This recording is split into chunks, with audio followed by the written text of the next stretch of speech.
Hey guys. New series. This is what if Naruto became the Hokage before the 5 Kage summit. The aftermath of Pain's attack left Tsunade in comatose. Danzo's plot of becoming Hokage is thwarted by Naruto himself. With the doubts that the Lord of Fire has placed on Danzo, Naruto is suddenly left inheriting the mantle of Hokage before the summit. Hit like and subscribe if you like this one, and also please check the author in the description. Let's start. We are pain, that's all. We are God.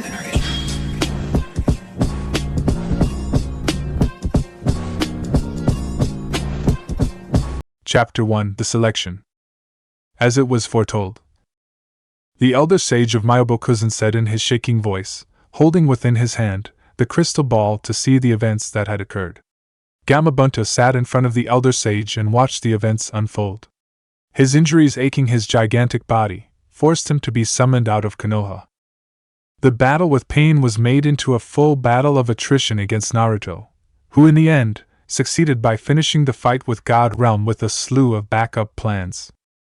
Though it is unthinkable that Jiraiya's 2 apprentices were the chosen of this prophecy. The change and revolution of the ninja world. The crystal ball, willed by the elder sage, zoomed in on Naruto's hand that held the first book that Jiraiya ever made. The elder sage then said, "That book really is the key to change for a prosperous future." Gamabunta wordlessly looked on to the crystal ball. As he viewed the features of young Naruto, the image of the 4th Hokage took over his vision.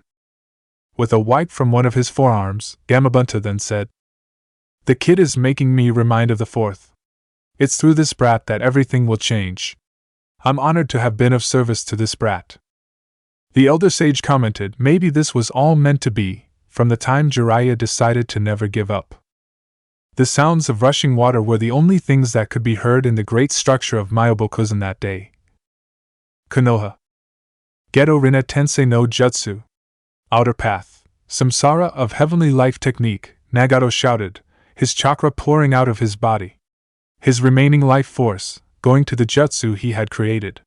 He said to Naruto, "I believe in you. In you, I can see a bright future. Thank you, Naruto. You made me remind myself of my youth. My idealism. I'll put my faith in you as Yahiko and Sensei did to me." With this, the deed is done.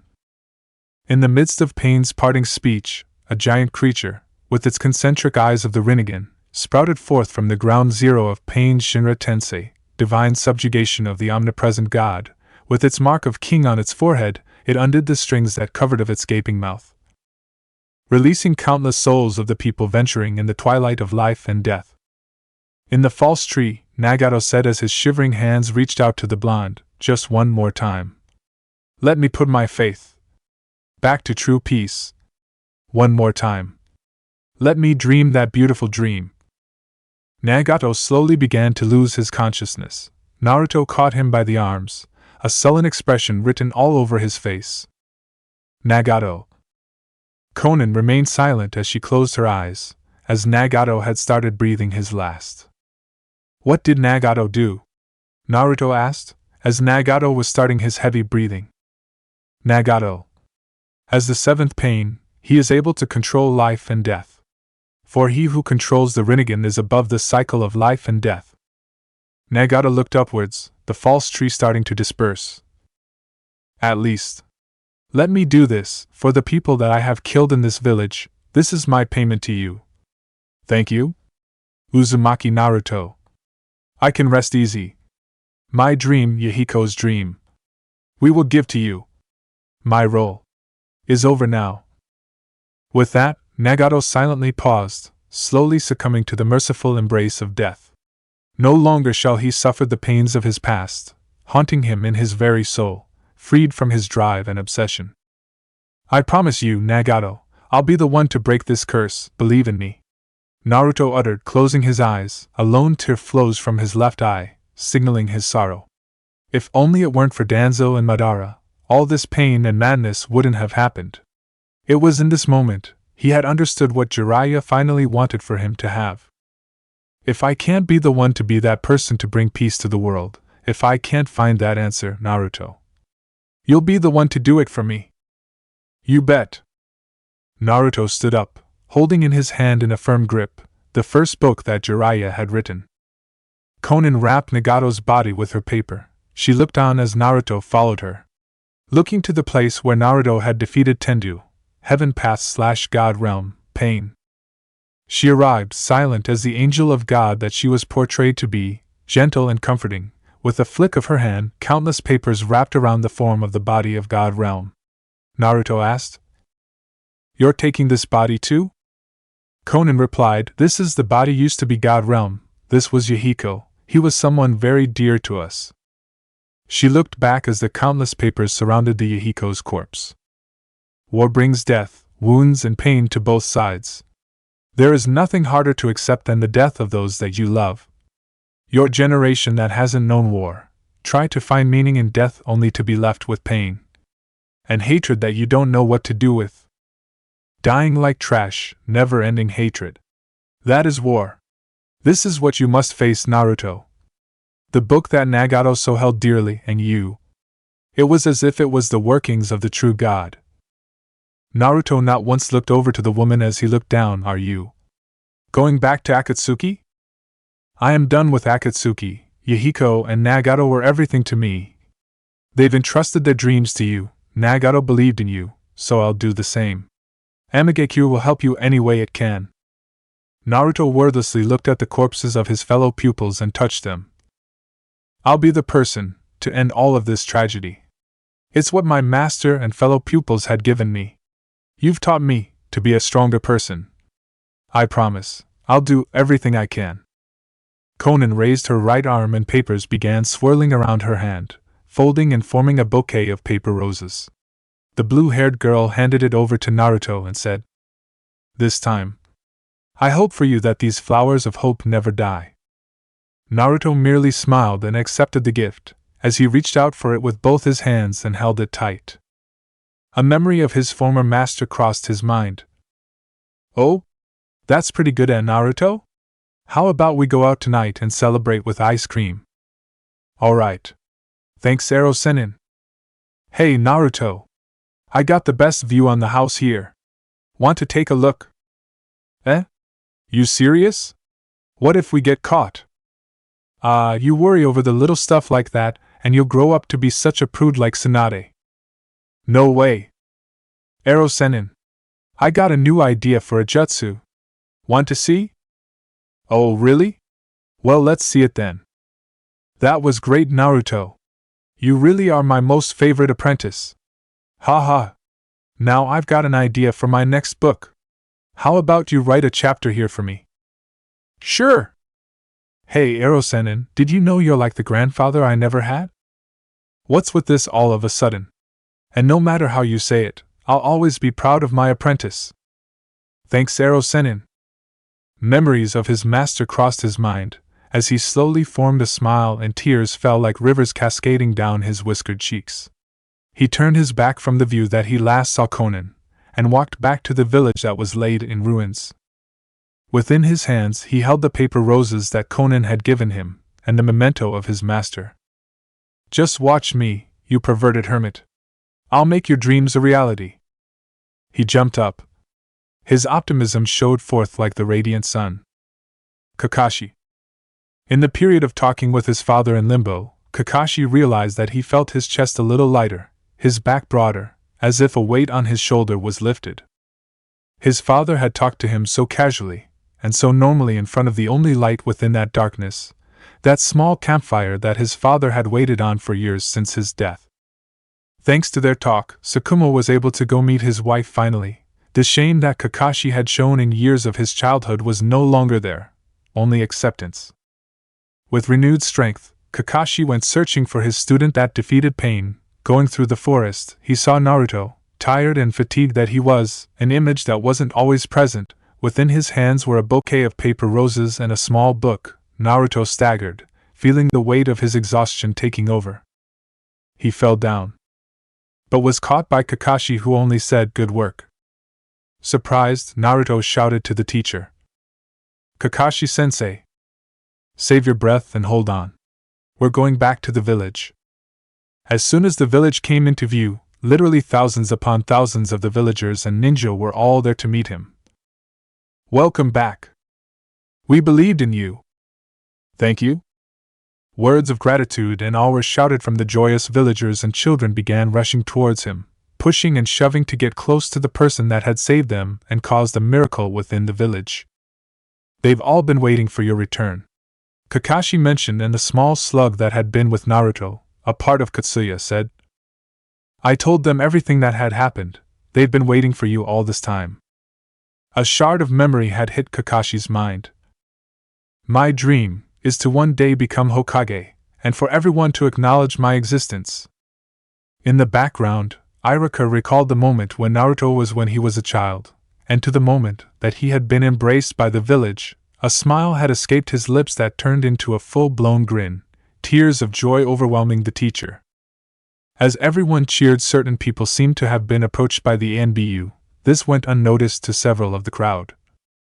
Nara Shikaku, who was one of the people that were approached, asked the masked ninja, What is it? You are to report to the council room immediately.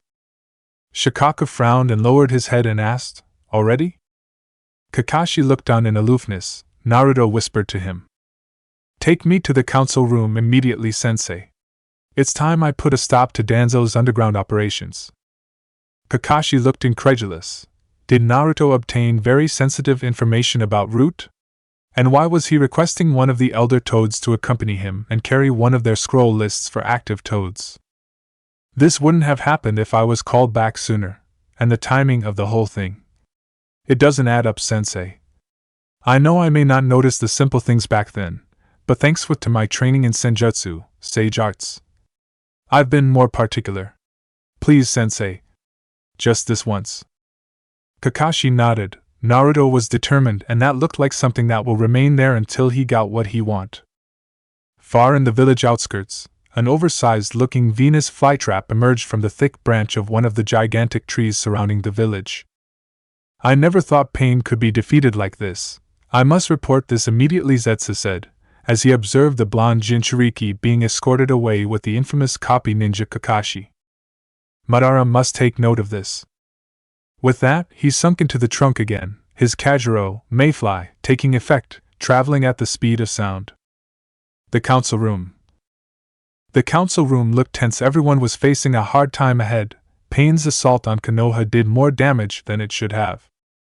We plan on continuing with other countries to counter the threat posed by Akatsuki, Hamura mentioned, making clear his intentions on the matter at hand. Being the remaining village with the Jinchuriki, it was more likely that they will target Konoha again. The one from the financing department in the Land of Fire said, after what's happened to the village, the Land of Fire will do anything it can into getting Konoha rebuilt. But first we need to set up a considerable amount of budget, and then take into account the strain on the other countries as well. Danzo in particular raised his head and showed his uncovered eye, gleaming in the sunlight. There are other important issues to be discussed, such as who will be the next Hokage. All of the people in the room remained silent. The Fire Lord said, Couldn't we just wait for Tsunade to awaken? I am sure the matter will fix itself eventually. Kohara had voiced her opinion, My lord, Tsunade is still in a coma. We can't decide on a plan for the village when she will wake up. Besides, the destruction of Konoha was partially her fault. The Fire Lord sighed as he leaned back into his seat, fanning himself. I'd choose Jiraiya. I liked him, but he's gone now. Seeing Danzo was about to speak, Shikaku intervened, clearly seeing the schemes of the old warhawk. I nominate Hatake Kakashi. The Fire Lord seemed impressed. Oh ho, the son of the White Fang, Why not? What do all of you think? Murmurs and whispers went around the council chambers talking about the situation. He's well known, strong and respected, that's true, but he's very young. Minato was even younger. A councilman asked Shikaku, who was his teacher? Shikaku replied in a calm demeanor, everything was swaying in his favor. The Yondaime Hokage. The Fire Daimyo seemed impressed again. Kakashi, who was taught by the fourth Hokage, taught by Jiraiya and taught by the Sandaime. It is a fine selection, the old noble added with a smile. The third Hokage's teachings have as good as destroyed the village. The leader of Akatsuki, Pain, was once Jiraiya's pupil. Everyone turned to Danzo, who seemed to have opposed the idea, but before he could make headway, it was then that he was cut off. The Sandaime was never wrong in his teachings. It was then that Naruto appeared from the entrance of the door, and within his hands was a scroll along with the fukasaku resting on his shoulders. He looked at Danzo in contempt and said, "You were responsible for this, Danzo, and I would be damned if you were to become Hokage. You were the one that let pain roam free in Konoha. You and Hanzo were the ones that created him. You are in part to blame on Nagato turning what he was." Everyone seemed quiet at that. Hamura and Kohara stood up, and elder woman said, "Uzumaki Naruto, you are not permitted to enter the council room. This can be considered an act of insubordination." Naruto stood firm. Outside, Kakashi leaned on the door, so that no one would enter. To his right was Yamato, nervously waiting for one of his charges inside. It was like dipping your toe on boiling water. Such a risky move would get them severely punished if Danzo ever did turn into Hokage. "Have faith in your subordinate, Yamato. I did, and I know what he's doing is the right thing." If only those simple words would be enough to encourage him. Inside, Naruto spoke. "Where did you get information about Pain being my sensei's pupil?" "As far as I can tell, only the Sannin knew of it." "You've dug your own grave, Danzo. You've involuntarily suggested about your involvement with Amagekyu's affairs, more specifically, with Hanzo of the Salamander. It was because of you that Nagato became the leader of Akatsuki by killing his friend, Yahiko. You thought that their movement in Amagekyu was a threat on its own without even considering that we should not interfere in political affairs that do not concern us." Shikaka seemed to grin as he held his head down. Naruto had a point. It seemed now was time to back up the child.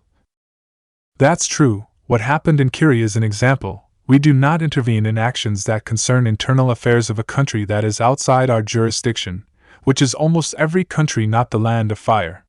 Do you have any explanation on this, Danzo?" Shikaka asked. "Proof," Danzo mentioned and then continued. "Where's your proof, child?" Naruto looked at the man in a heartbeat and said, "The citizens of Konoha that were revived just earlier. During my fight with him, he told me that his organization back then only wanted to have peace talks with Hanzo. But you coaxed him, Danzo, coaxed Hanzo of the Salamander to suppress the movement. Because of this, Nagato, who was stricken with grief, was tricked into making Akatsuki, a terrorist organization that went and gathered all the Jinchuriki and Bijou that roamed." "How are the citizens concerned with this?" Hamura asked. "Nagato, who held the Rinnegan, had an ability to revive the people that have died in a short amount of time. I convinced him to stop his actions and understand that Jiraiya's teachings weren't just idealistic. It was then he gave me the reason to why he would go so much as far as destroy Konoha. All because Danzo aided Hanzo in putting down Yahiko and Nagato's faction." The Fire Lord raised an eyebrow at this and said, "Well now, those are pretty strong allegations. It seems we can't turn Danzo into Hokage, for it will cause such a public outrage if word of your involvement gets out." To this Danzo sat back into his seat. Shikaka smiled, as he leaned back and let the progress of a new Hokage take place. "You were also responsible in delaying my return, Danzo team," Naruto mentioned, his frown forming deeper. "With my delay, Pain was free to do as he pleased. He terrorized and killed many of our troops. Those that didn't know my whereabouts back then were incapacitated, or even killed. Did you know how many lives could have ended then? I know you've been hungering for power for years. Tsunade explained to me your reasons why you still run Root, and how she fervently opposed any idea and suggestion you had given. This proof shall be all that's needed." He raised the crystal ball to Fukasaku's hands, and the small toad held it firmly with his tiny hands. "Little Jiraiya explained to me once that the Hokage's office is filled with seals that the Hokage installed without anyone's knowledge other than his own and with little Jiraiya's. He said to me that the seals were there to record in the crystal ball the events that occur whenever the Hokage was not around. The trigger of that seal would be the seal etched on to every Hokage that set foot in that office, through their clothing or otherwise." It was then that Naruto unfurled the gigantic scroll, and in it was the list of the active toads that reside in Myobokuzen. "When we left the village to train Naruto, we left here with a summoner toad to send Naruto back to the village if ever he was needed. If one of ours were killed, their names would be erased from the active scroll. This is what happened in the events that Pain started his invasion of Konoha. They saw a picture of Danzo, his back turned from the viewers, and saw that the man stabbed the summoning toad with a tanto. Hamura and Kohara looked at each other, and then to the Fire Lord, who frowned. Quite. It seemed that the reason why Naruto was sent back later than expected was indeed Danzo. Even if Naruto weren't to return, Pain would have attacked nonetheless. I think I may have an idea of who is to become the next Hokage. In that very moment, the wheels of fate began turning again, its gears shifting to start an event that will be remembered for all of the people of Konoha. Unknown location. So Pain was defeated, huh? Madara asked. Setsu answered with a nod. And of the Hokage? Setsu answered, they're still determining who it's going to be, though it would most likely be Danzo based on speculation. Madara's eye gleamed at that. It seemed like the perfect opportunity to start his plan. Konan is not coming back. We need another pawn to sync with Geto Mazo, demonic statue of the outer realm.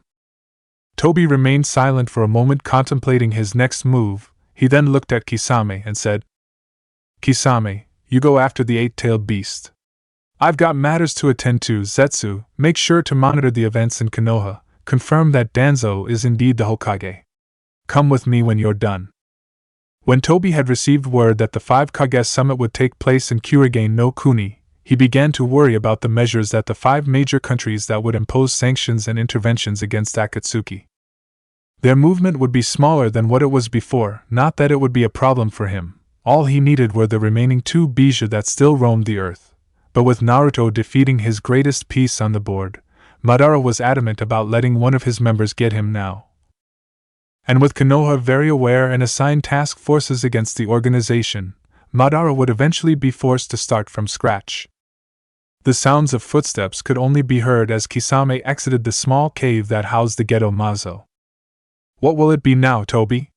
Asked Setsu. Madara merely said, Leave everything to me, said the man as a spiral contortion happened in front of him. The space seemed to bend and fold, as Madara was sent in a spiral motion in a single point, like rushing water down the drain.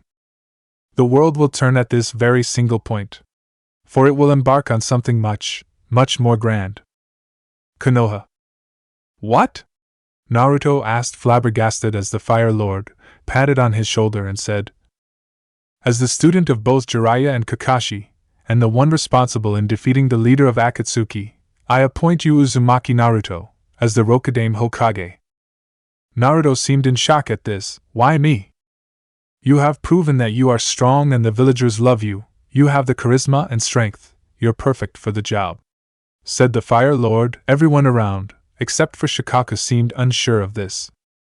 My lord, you are giving a job of great importance to a child? But this is unheard of, asked Koharu. Wind Country has done the same, has it not? There were also rumors that this boy is responsible for the countless allegiances we have been receiving as of late, not to mention he is the child of Namake's Minato. It would be great for Uzumaki-san to rise in this world as a political figurehead. He's already on a level that rivals Jiraiya. An S-class warrior of one so young is hard to come by. The Fire Lord countered in a sagely manner. Most of the members seemed to nod at this. But I'm still a genin. And the appointment of Kage needs not to be ranked. Chunin can become Hokage. Why can't genin for that matter? It is all about discernment, child. With that, the Fire Lord stood up. Naruto remained silent. Will you accept Uzumaki Naruto? Or should we call you Hokage-sama? Asked the Fire Lord. Naruto still stood and contemplated the situation. The moment he would extend his arm, he will become Hokage, the strongest of Konohagakure, the ideal figure of a shinobi. But if this is what needed to protect the people, then so be it. The Fire Lord smiled and Naruto remained silent. I just want one thing. In 5 days, announce my succession. In 5 days, I still have unfinished business to take care of. Fukasaku-sensei, I wish to learn about Fuinjutsu. Can I master it in a span of 5 days? Fukasaku closed his eyes and gave his answer. That depends on you, Naruto-chan. But I'm sure with the method of using Kakashi's training you would be done by then. Good, then I'll see all of you in 5 days. Naruto was about to exit, but he was stopped by Koharu and Hamura. Hokage-sama, with the time needed for reconstruction and repairs, we need your authorization to allow a construction company and the emergency provisions. There's a friend of mine from Wave that happens to own a construction company. Send for them. Emergency provisions should be easy enough to obtain from Spring Country. Just mention to them my name, and they will comply. Naruto answered as he went out. The Fire Lord smiled further. A great Hokage indeed. Outside, Kakashi stepped back and kneeled in front of Naruto. The blonde had a sweat drop at the back of his head and sighed. Hokage-sama. Both Kakashi and Yamato replied. Naruto seemed uncomfortable with the title yet. Kakashi-sensei, I'll be going out for 5 days as you have probably heard. I want you to oversee the construction and repairs with Yamato Taishu. I won't be here. I'll be going back to training with Fukasaku-sensei and Myobokuzen. Also, I trust the two of you. Danzo may have a trick up his sleeve. Make sure you guard the summoning frog that will be left here. I don't want things like Pain's invasion happening again. With that, the three walked away from the council chambers. Danzo looked below in disdain and sighed. Another defeat from Sarutobi. As the dejected old leader steps away, his plans to take over the seat already going through his mind again. Naruto seemed fazed by this decision of the Fire Lord to appoint him as the new Hokage. It was an unbelievable dream to start with, and one being so young, only 16 years old, and he became Hokage. How old was his father when he was appointed to take the seat? It was then that in front of him, 3 Kumo shinobi had appeared. We want to know where the Hokage is. Can you take us to him? The one with the blonde hair and buxom chest replied. Yamato looked Naruto and Kakashi doing the same. The blonde turned his head to both his teachers and sighed. Let's go talk about this in the office. Fukasaku is waiting for me. Kakashi-sensei, Yamato-sensei, please escort these 3 to the Hokage's office. Make sure they are not seen by any of the Hyuga. Naruto requested. Both Kakashi and Yamato replied. Don't be so formal about us now, Hokage-sama. You are now our superior, and as such please treat us as your subordinates. The two saluted and Naruto sighed again, dropping his head. I'm never going to get used to that, uttered the blonde as he waved his hand and went home to gather his things. The 3 Kumo-nin looked at each other, and then back to the teenage blonde. So, he's the Hokage? Asked the only male in the group. Kakashi answered, newly instated. He's the one responsible in defeating Akatsuki's leader Pain. You're serious? Asked Carrie, surprised by it. What kind of self-respecting Hokage wears orange? You're probably wondering, what kind of self-respecting Hokage wears orange, right? Kakashi asked. Carrie looked surprised at the aloof Jounin. Did he read her mind like that? Well, like we said, he's newly instated, but he'll be wearing different clothes when he gets back, Yamato replied. With that, the 2 Jounin escorted them to the Hokage's office. Naruto. It took him only 10 minutes to prepare his gear to what would be another training trip. The chance that had been given to him to become Hokage, he accepted it. Knowing full well on what might happen, he might not be able to get out of the village as much as he used to, but when he saw the destruction of his village then, he knew what he had to do, and the promise he had kept to Nagato lingered on his mind. If he would be the one to break this curse, then this was the most golden opportunity he could have ever hoped for. He was met with his senjutsu teacher outside his apartment, Fukasaku patiently waiting on his home, with some clothes on his hands. Here's a replacement Haori that Shima made. She came by earlier and asked if you wear a new set of clothing. She said that wearing such ghastly colors is not proper for a Hokage. Naruto was about to retort, and ask what was wrong about orange, but he was shoved back inside his room, with the Haori and another set of clothes. A few minutes later, Naruto went out wearing the standard Konoha uniform, but instead of the navy blue long-sleeve undershirt, he was wearing black under the green flak jacket. Naruto wore his Haori and a gold chain interlocked from one side of the base of the neck of the ceremonial piece of cloth to the other. Naruto looked down on his uniform. A grin was forming on his lips. Wow! I look great in this, said the blonde, viewing the red Haori with the black flame design at the hem and the holes that opened above his elbows. Naruto then untied the headband from his head and instead tied it around his neck, the long black cloth dangling on his back, his hair going down to his forehead and face. Fukasaku smiled and said, "A spitting image of your father." Naruto smiled at that, all the while his left hand going to the back of his head scratching it. He felt proud and embarrassed at the same time.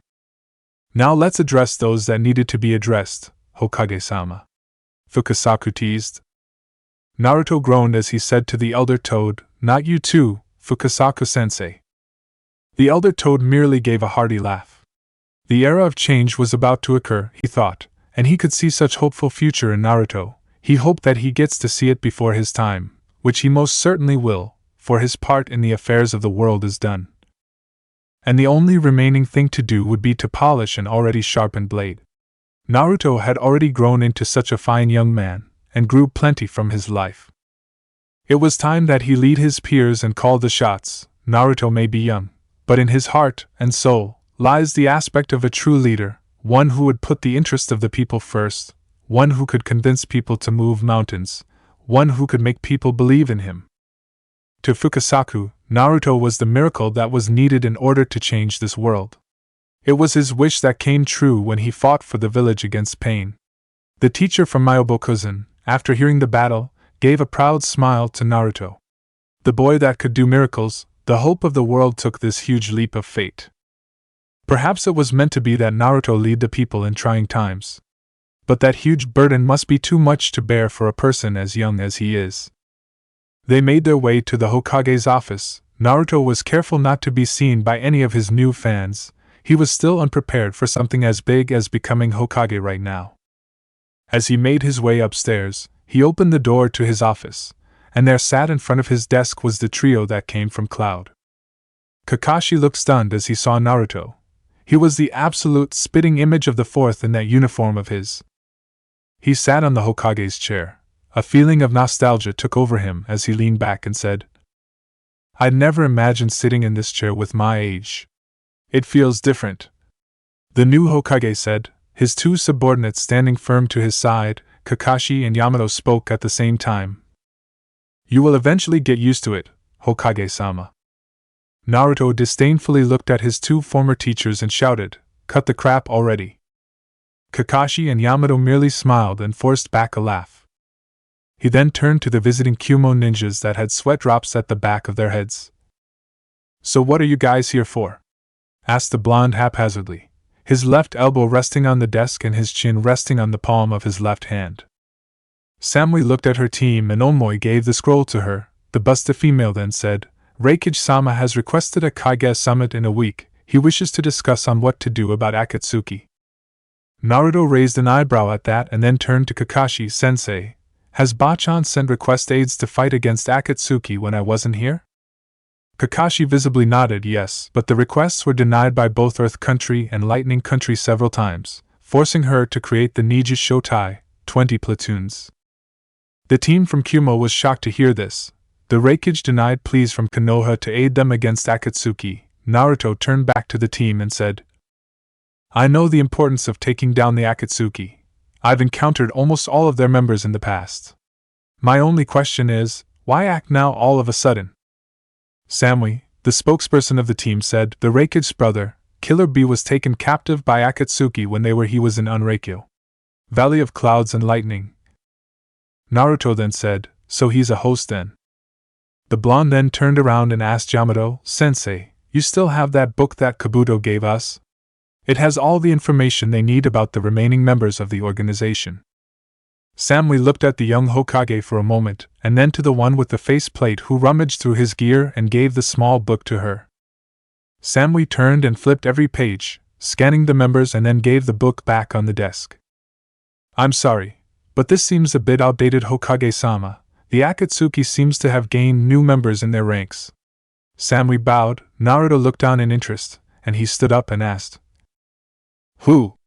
was his simple question. Samui seemed shocked for a moment, and then said, "Uchiha Sasuke." This time, it was Naruto who frowned as he sat down. "Are you sure about this?" Samui nodded her head. "I am positive. Our sources have clear visual proof. We want to know all about Uchiha Sasuke. What are his abilities? Techniques? Samui continued. Kakashi looked on in hidden worry for the new Hokage. Naruto seemed to clench his fist on the table. There was a sign of anger and grief laden in his whole body, until finally he sat down. The blonde gave a sigh and asked to the three, "What are you going to do if I gave the information to you?" "We'll hunt him down and kill him, of course." Karui shouted. Oma chastised the firebrand and looked at the Hokage. Naruto looked at Karui, and then sighed. "I'm sorry, but the records of Uchiha Sasuke are dated. During my predecessor's reign, all records of shinobi in the past 3 years were updated except all known Nuke-nin, and with Sasuke joining a shady group, the search for info on him would be much harder." Old Lady Tsunade focused on the tasks of increasing the village's shinobi count that was considerably reduced during the invasion of Sound and Sand. "I'm sorry I can't help you any further, but the old records would be the only thing that would help you." Naruto lied. He knew some of Sasuke's techniques that could help the team, but he didn't want Sasuke dead, no. Revenge is a very dark path and a path that leads to unfulfilled, emptiness, and nothingness. It was no use in bringing back the dead. There was nothing to gain, only everything to lose. But before taking down Sasuke, your teacher may still be alive. Focus on finding and rescuing him first. Naruto advised. Kakashi merely stepped back and sighed. Naruto seemed to have handled that situation well. Samui looked at the Hokage in shock and asked, "How can you be sure?" Naruto simply replied, "Akatsuki needs the hosts alive. I am one of them, I should know." A member blurted out that they needed us in living and breathing conditions. "I have the most experience out of the 9 hosts in handling them." It was then that Naruto asked Samui about the Kage summit. "Where will the summit be held, Kunoichi-san?" "Tetsu no Kuni, Land of Iron. We thank you for your cooperation, Hokage-sama, and the info you have given us that Killer Bee is still alive." Naruto merely nodded. As he placed his backpack on his shoulders, Fukasaku was patiently waiting at the desk. "Yamato-sensei, escort these guys on the records department in the library. Kakashi-sensei, I trust you can handle things here while I'm gone." Kakashi nodded and Yamato saluted. "All shall be done in the request of the Hokage." Naruto put a finger up, about to say something, but decided to stop and said, "Forget it." With a dejected sigh, he was met with his new teacher, Fukasaku. Naruto bit his right thumb and drew blood, swiping it on his left palm. He began trailing 5 hand seals and there appeared a very small frog. Fukasaku spoke to the small frog. "All right, Gamameu, you're going to be the summoner here in Konoha while I train Naruto at Myobokuzen. Make sure you stick close to the masked Jounin with the slanting Hittite. Summon Naruto back here within 5 days." The small frog gave a salute, and Naruto nodded. He looked up in the starlit night sky as he was about to leave. The old toad Fukasaku asked him, "Why are you interested in Fuinjutsu, Naruto-chan?" Naruto merely gave an answer, "Because if I want to beat Madara and the rest of the Akatsuki, I'd have to learn anything that I can. I saw the effect of what seals can do. This will compensate for me not having any bloodline. I'll just have to learn harder than normal." Naruto's expression then turned grim. "That and I thought I'd have the chance to counter that bastard's Sharingan technique." An image of the spiral masked man crossed his mind. Naruto frowned. "The meeting of the 5 Kages will occur in 1 week's time. I'll pour everything I have to this training. Please, Fukasaku-sensei. Teach me." Fukasaku merely gave a knowing smile. Over the course of 5 days, Fukasaku would be surprised just how fast Naruto learns and how long his drive to succeed is. The Rokudaime Hokage has begun to make his move. This time, nothing is going to hold him back. Chapter 2, Starting All Over, Ascension. 2 days after Pain's attack on Konoha, the village had begun rebuilding itself from scratch once again. Kakashi, as the acting Hokage for Naruto as the blonde polishes himself enough for his position, had sent emissaries to Nami, Wave, and Haru, Spring. Currently, the ones assigned for the mission to Wave looked up at the gigantic sign that had greeted them at the entrance of the gigantic bridge. "Well, I'll be a monkey's uncle," Konohamaru muttered. Udan then said, "Technically, you're a monkey summoner, not an uncle." Konohamaru glared daggers at his snot-dripping teammate and said, "It was an expression, jackass." Indeed, after training hard under Ebisu's watch, Konohamaru, after learning of Naruto's summons, earned the right to sign the contract with the monkey summons. Although not as monstrous as Naruto's toad summons, the monkeys were strong. The monkeys excelled in close to mid-range combat. Konohamaru had to learn how to handle a bow staff.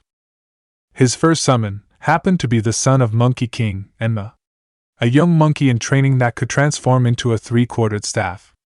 And although he could have used that against Pain in their fight, he wasn't very skilled in using Goku at the moment, which was a prerequisite in earning the right to use Enma. Much to his never-ending frustration about it, Konohamaru persevered, if only to catch up to Naruto, who could summon the boss frog, Gamabunta, in battle. Moegi merely stared up at the name of the bridge and seemed awed with their bozu. The Great Naruto Bridge. Wow. I can't believe they named a bridge to the bozu. Hey, Konohamaru-kun, how do you think Naruto Oyaban has gone far? Konohamaru shrugged. Don't know really. If he fought that freaky Pain guy and won, he's gotten so much stronger. I wish I could have seen their fight closer. Speaking of Oyaban, I haven't seen him in the past few days. Where do you think he went? Udan asked. Konohamaru huffed and bonked Udan's head lightly. Training, of course. He's of to do more epic things. Like saving a princess. He's done that. Moegi cut off. Konohamaru's eyes bugged out and said, What? Udan replied, You haven't heard Konohamaru-kun? Bozu was in a movie, a few years ago. She saved Fujike's Yuki, the actress, who turned out to be a real-life princess. Ebisu, who fixed his shades, grew somewhat, turning into a green-eyed monster because of the rumored ending of the said film, nodded and said, It's true, Konohamaru-kun. Naruto-kun did save Koikiheim. Konohamaru shouted, You've got to be kidding me. Oyaban already did that. All three of his traveling companions nodded at the same time. Ebisu then said, I'm worried about the rumors spreading about. They say that the council has already assigned a new Hokage, when Tsunade-sama is still alive but critically injured. I'm afraid Danzo-sama has taken over the seat of power. Tsunade-sama was the only blockade that Danzo had for the title, but Kakashi-san said that we need to disperse the rumors. The new Hokage is not Danzo, but the details were hush-hush. Konohamaru looked on, raising his left eyebrow in doubt. Nah, I won't believe that. I bet it's the boss who became Hokage. Ebisu laughed at that remark. Konohamaru-kun, while indeed Naruto-kun has shown great potential and that fight with Pain has indeed shown that Naruto-kun has improved, he is still far too young to become Hokage. For one, he still needs experience in leading. The rumors said he hasn't led a team before, so I doubt he's eligible at the moment. Oh, how Ebisu would eat those words right out of his mouth when the announcement came. Konohamaru shrugged. Hey, it was just a suggestion. As they approached the house that Kakashi had instructed them, Ebisu knocked on the door and coughed a little, clearing his voice. He had heard from Kakashi that the lady of the house was an unmarried mother who had looks of a 20-year-old model. Ebisu was naturally sold on the mission. He wanted to have a big first impression after all. Adjusting his glasses for a cool effect, Ebisu's suave and coolness of the situation had him met with a frying pan to his face. Wham! Mom! It's another stalker. Honestly, why don't you just marry someone, Mom? That way these guys won't be bothering us anymore. Konohamaru then glared at the boy and shouted, Hey, why'd you hit Sensei like that? Sure, he's a closet pervert, but he's completely harmless. Ebisu struggled to get up and clutch his nose in pain. That brat has some powerful arm swing.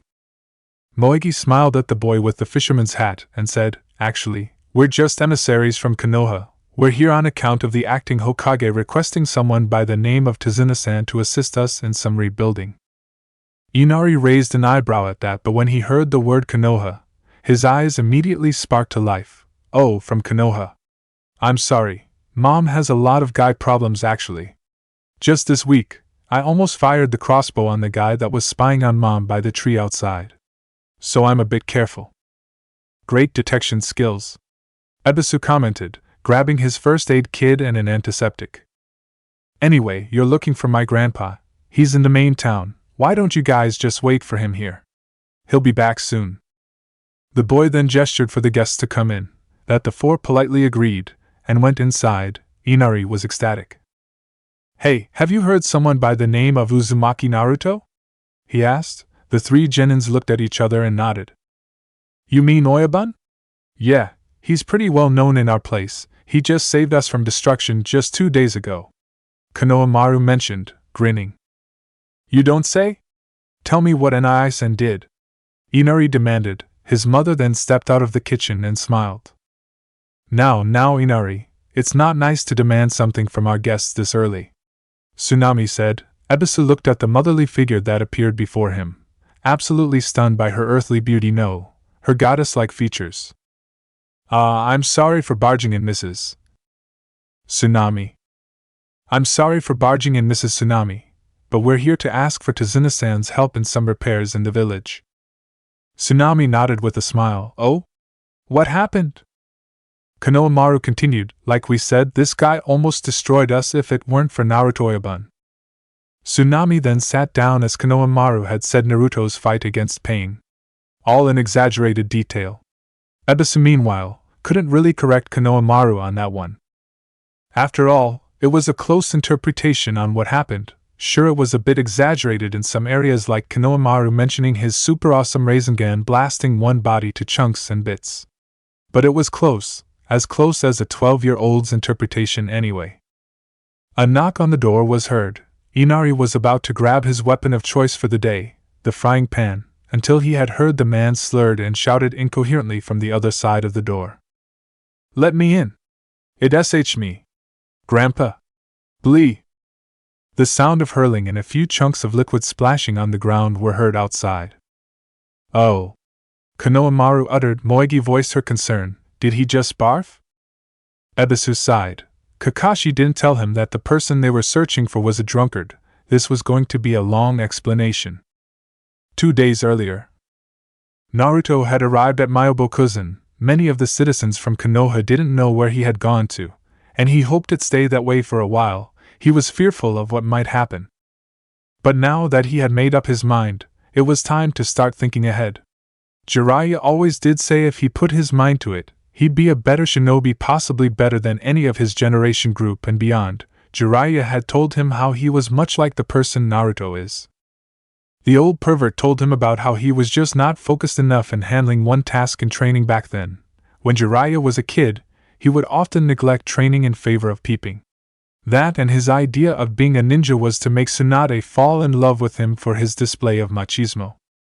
That didn't really suit well with the said girl, as it seemed what he received from Tsunade was a beating that almost made him kick the bucket. A little pep talk from the Sandaime changed his ways a little.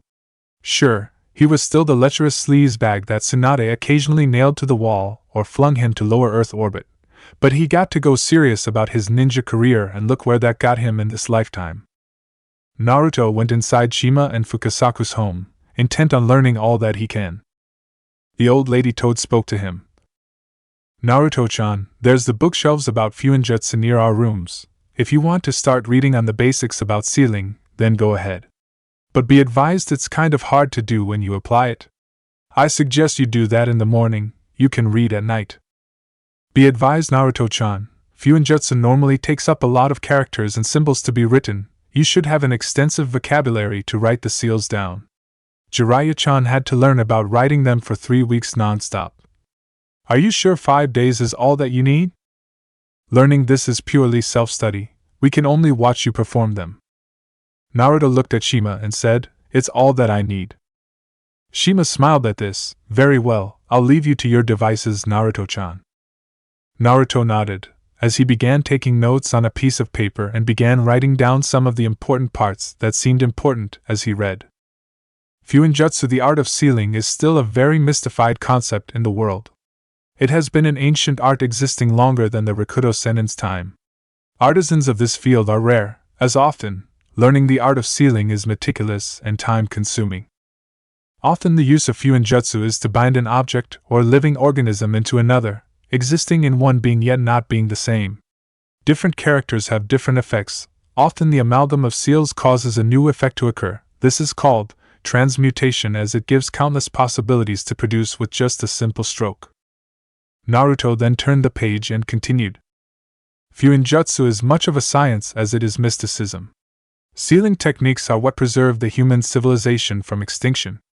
The reason being that fuinjutsu has been used in ages past as a means in everyday lives like energy consumption and storage.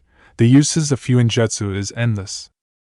Naruto soon got bored of the introduction, turning the page. He skimmed the very first 10 pages and then wound up on starting the basics. Naruto immediately raised an eyebrow at this and went outside of the Elder Toad's house. He could hear the rushing Totoro falling from the cascading waterfall. There were no crickets in here, as if there were, they would have been decimated by Gamatotsu alone. But there were the stars out tonight, and he did have a flashlight in his backpack. So with a flick of his hands together, he formed the seal for Kage Bunshin, and in a matter of seconds, 1,000 clones immediately came into existence with a loud pop along with a copy of the book per clone. The original Naruto then shouted, "Alright guys, you have 4 hours to study page 10 of the book up to page 40. Let's make this the most rigorous training we've ever had yet." The clones all nodded and gave a shout. Konoha, present time. Kakashi viewed the people in front of his desk. With a tap on the desk, he looked on and sighed. There weren't missions to hand out for the moment, since the village is undergoing major repairs. Yamato was out there overseeing the construction and being the one with the Mokuton ability. He's been asked to restore some of the houses. Kakashi held back a laugh at the disgruntled and fatigued image of his Kohai crossing his mind. The villagers make it sound so easy on Yamato. Kakashi's musings were quickly vanished from his thoughts as he heard Hyuga Niji clearing his throat. I see you have become the Hokage. Rival Kakashi. Guy shouted. Of course, Kakashi's mind, going on autopilot, replied. Oh Guy, what are you doing here? Said man pointed a finger to the proxy Hokage and said, Kakashi. You and your hip ways. That is why you are my rival. I challenge you, Kakashi. Who will make a better Hokage? If I lose, I'll rebuild Konoha with my elbows, and if I can't do that, I'll use my feet, and if I can't do that. The matter of leading the village isn't a contest, sensei. Niji yelled. Tenten nodded in approval of Niji's outburst. Kakashi then said, Look, before your sensei delves deep into his mind to parts unknown and spout more of his rules, I'm handing over this mission to you guys to Spring Country, requesting for aid, alright? Don't open the scroll, it's only meant for the princess of the land since she's the commander-in-chief there. Niji merely nodded and exited and grumbled, Of all the eccentric jounin out there, why was I under him? Kakashi gave an eye smile. Of course the scroll contained the letter about all of the aid and supplies that they might need, along with a copy of the Ika Ika Paradise movie he wanted signed, but they didn't need to know that. Who says you can't be abusive about your powers every once in a while? Now to find a team that's gullible enough to go into a wild goose chase. God, how he loved being a proxy for the Hokage. Ebisu and his team was the first victim, so who's going to be the next unfortunate schmuck? Back in Myobokuzen, a blonde-haired teenager sneezed and a shiver ran down his spine, making him lose his concentration. Something tells me I need to finish my training faster than usual, the blonde said, sniffing, and continued to read the book. Now to oversee how Sakura and the others are faring. Kakashi got up from his seat and went out of the office, and went outside, the frog summoner by the side of the desk perched on his shoulder. Once they got out, he immediately went to Ground Zero and looked for the personal tent that held the comatose Tsunade. Once inside, he greeted Sakura, who, along with Shizen, were meticulously guarding and taking care of the Godame. Kakashi-sensei. Is it true that Konoha is now enlisting Sasuke-kun as a new nin? Sakura asked, not looking at Kakashi. Kakashi hadn't heard of this. Naruto didn't declare Sasuke a missing nin yet. Who gave those rumors? Kakashi asked. Sakura looked down, a sullen expression crossing her face. It's not a fact yet, Kakashi-san, but with speculation that Danzo-sama is going to be Hokage, we fear for the worst to happen to Sasuke. Shizen answered. Kakashi nodded. Well, dispel those rumors for now. I've already said this to Team Ebisu. Danzo isn't the replacement for Hokage. Kakashi answered, alleviating any worries from his former student. Do you know who's going to be selected, Kakashi-sensei? Kakashi kept a straight poker face and replied, not going to, already selected. Though he wants to keep it quiet for a while, said that there were still things left undone. Shizen raised an eyebrow at this and then noticed, "That's right, I completely forgot. Where is Naruto? We need to check up on him for any signs of injuries." "Ma, Naruto's fine, he's just doing some unfinished business," Kakashi casually replied and added, "He'll be back here in a matter of days, don't worry, he's perfectly fine." Understanding that sentence that Kakashi passed off to Shizen made the older woman slightly frown. She may have already an inkling suspicion what with Kakashi's hint at the end, but she wasn't going to say it out loud. No, with the announcement that the successor of Tsunade be introduced by the end of the week, it meant that the new Hokage or the person that she suspects would be up to something. Sakura only nodded and focused back on healing her master. She just hoped that Danzo was not the one that was going to be Hokage. As they went back to caring for Tsunade, it was then that they heard a voice, calling out to Sakura to go out. The said girl walked out only to be met with Shikamaru with a completely healed leg. Sakura, the rookie 9 of our time, decided to have a talk about how to deal with everything that's happened. Sakura then nodded. She followed suit, entrusting the care of Tsunade to Shizen, who nodded, and Kakashi remained quiet. "Have you realized what that talk might be, Kakashi-san?" asked Shizen. Looking sullen, Kakashi looked up and said, "I kind of got the idea of what it's about," Kakashi said. Once Shikamaru escorted Sakura to the place where all of them could talk about what Shikamaru wanted to tell, all the present of the Rookie 9, minus Sasuke and Naruto, were already in the training field that Sakura recognized was the place that Team 7 was created during the Bell test 3 years ago. "Shikamaru, it isn't like you to call all of us out here and have a discussion," Kiba said, looking serious. When Shikamaru went and did some effort around the village, it meant one thing: the dire consequences are about to occur. "Indeed, your behavior suggests that you are going to speak about something that could change our very perception of what is to come," Shino concurred. Ever the observant Aburaim, Shikamaru lazily scratched the back of his neck and said, "See, can we please start? I need to tend to my clansmen in the compound. The damages are quite severe after that attack," Hinata said. Sakura looked sullen when she saw Hinata. It felt like something had hit her when she saw Hinata knocking on death's door, down on the ground and bleeding, all for the sake of Naruto. "My dad is helping with the repairs downtown. I need to go out there as well. My God, I don't know what would have happened if Naruto hadn't arrived later," Chuji mentioned. All right. I got it, just let me say it first." Shikamaru then walked to the side and leaned on one of the erected stumps on the training grounds. "Have any of you felt something close to mortifying when we were out there, fighting against that monster, Pain?" All of the former Rookie 9 remained silent. All of them were looking down for a reason. "Pain managed to kill more than half of our population when that jutsu was used on the village. I saw a lot of people died in just a flash. In just a moment, I saw people dying left and right, children crying or dead. I never felt so horrible. If you were near the decryption department, close to downtown, you could have seen the very effect of the epicenter of that jutsu." Shikamaru felt a shiver crawl down his spine, holding his formerly injured leg, all those horrified souls that were dead just mere days ago, flashing before his eyes. Then just in the evening after the attack, when I just got my leg healed, I was down by the records section since it was close to our home. I overheard this conversation from 3 foreign nin that came. They were Kumo nin. Shikamaru continued, "I heard that Sasuke became part of Akatsuki." Everyone seemed to gasp at this. Kiba shouted, "What the hell is going on? What on earth? What on earth possessed Sasuke to join that organization?" "I don't know, but based on the reports from Intel, Akatsuki had managed to capture the 8-tailed host.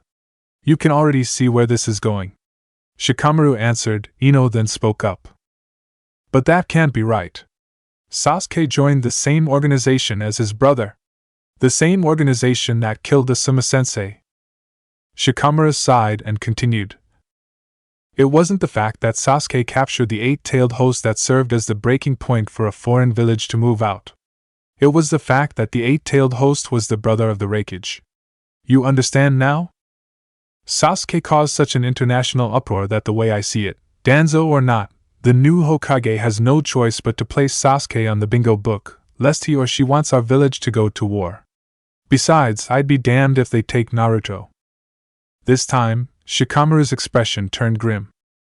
This time Kiba's fists were shaking, so it comes to this. Then, do we have a choice? Sasuke was our friend, but I'm not going to let him take Naruto.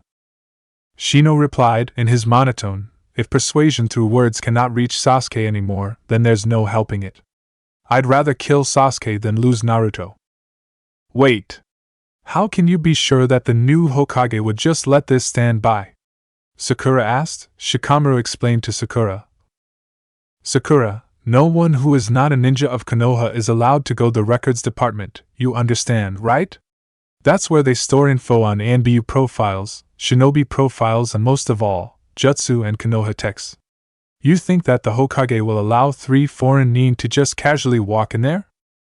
They need permission and supervision, and I happened to see Yamato-sensei there.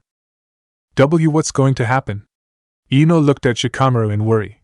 Shikamaru grabbed one of his teacher's trench knives and gripped the handle as tight as he can. We're going to take care of Sasuke, with or without Naruto's approval. It's bad enough that he carries the burden for all of us. We can't rely on him forever. We need to grow up as well. Shikamaru said. It was then that Ino and Sakura started breaking down. Hinata remained silent in the whole ordeal. Sasuke is now liable for his actions. There's nothing that can be done. I wanted to tell this to Naruto, but he isn't here. I've tried finding him everywhere, the ramen shop, the training fields, his apartment, even the goddamn monument. He isn't anywhere. Shikamaru said. Sakura then said to Shikamaru, take me to the Hokage. TCH, like that'll be easy. The whole council is hiding the fact of who's going to be the next Hokage. I even asked my dad who it was. He just said that the matter will reveal itself in 3 days. I'm sorry, Sakura, but if you want to talk to the Hokage, you're going to have to wait 3 more days to finally speak to him. Sakura could only let the tears fall from her eyes. Myobo-cousin. 2 days. 2 days had passed and Naruto's progress has been occurring in leaps and bounds. He had most of the symbols and characters down by the morning of the 2nd day, using his Kage Bunshin in a span of 4 hours to learn about the symbols and characters. He had the basis for sealing done 2 days ago, and now, he had been practicing his applied knowledge on it. One sealing technique in particular caught his eye. Fukuhan, Fire Suppression Seal. The ability to suppress any fire. In its first use, the seal was used to put down forest fires, burning houses and wildfires that are close to human civilizations. This is the seal that Erosenin used to suppress that black fire 3 years ago. Naruto then made his clones turn on the page that he wanted them to turn and shouted, "Alright, this is another sealing procedure to master, can you guys do this?" They all nodded as each of them grabbed an ink and brush from their bags and grabbed another scroll. Shima and Fukasaku were then requested to make a powerful katan jutsu. The 2 frogs looked at each other and nodded. Putting up their hand seals, they shouted, "Katan, Gameya Enden! Fire release! Toad oil flame bullet!" The 2 frogs then looked up and blew the devastating fire jutsu upwards. The fire erupted and had spread in a wide arc. The clones then quickly began to work. Pouring chakra onto the writings of the seal, the clones slammed their hands on it. "Fuin jutsu, Fukuhan!" The original shouted, as tendrils of chakra escaped from the scrolls, beginning to grapple the fire that was dancing in midair. The chakra began to siphon the flames, forcing it down to the scroll, the symbol of fire, etching to the scroll as the symbols and characters began surrounding the symbol of fire. Naruto grinned, a success. Well, you have a pretty firm grip of understanding Fuinjutsu now. These are just the basics. Writing seals are the basic of the basics. Since you can actually do seals and writing easier, we can finally move on to the sealing techniques that you don't have to write, but you let you chakra weave the seal for you. Fukasaku said. Naruto wiped the sweat from his brow and nodded enthusiastically. 3 days left. Unknown location. Sasuke had informed his team to prepare and head to Konoha, as they exited and began running as fast as they can. Sasuke mentioned that Taka would no longer have a use for Akatsuki. They had paid their debt, and they were going away for good. On the serene forest far from Sasuke, a spiral-like pattern in the air rippled and spun, revealing the mask of Toby.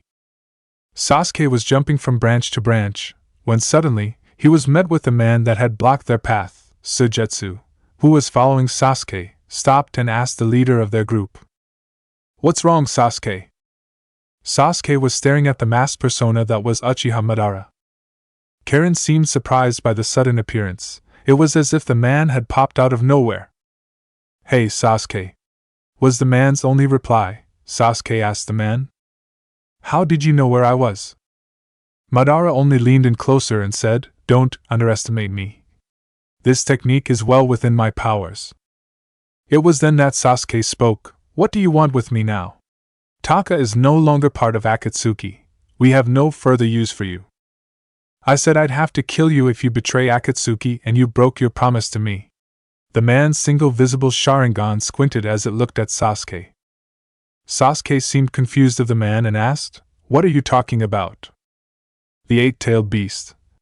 You failed to capture it, Sasuke."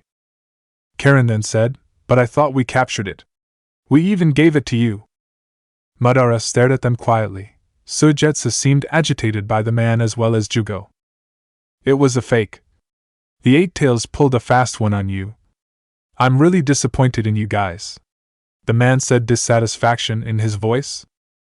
Sasuke seemed to realize his mistake even when he failed to notice that the tentacle that he severed during the fight with the Eight Tails could have contained Killer Bee. His musings were cut off when Sujetsu shouted, "What do you want us to do about it? It's not our business anymore. Since we did your part of the bargain, you do it yourselves. No. You will finish your last job as part of Akatsuki. Forget about the Eight Tails. I already sent someone to capture him. There's something else I want all of you to do." Sasuke then asked, as he lowered his base, "What if I said no?" Madara replied in a casual manner. "Then you'll have to fight me to get to Konoha. I won't let you pass." Sasuke's hand flickered with lightning as it crackled loudly and held it close to his chest, the Chidori coming to life. "I'll force my way through." With a flash, Sasuke immediately closed in on Madara, with Sasuke's hand already extended to Madara's chest. But just when Sasuke had thought that he had speared Toby with the Chidori, he soon saw himself, actually phasing through the man. Madara simply said, "It's a little too late to go to Konoha now. Your goal is futile now. Too bad. Konohagakure no longer exists. My minion, Pain, destroyed it." Sasuke looked surprised, his eyes wide at that. This bastard. He took away his goal. He could feel his anger welling up, rising like tides smashing against the shore.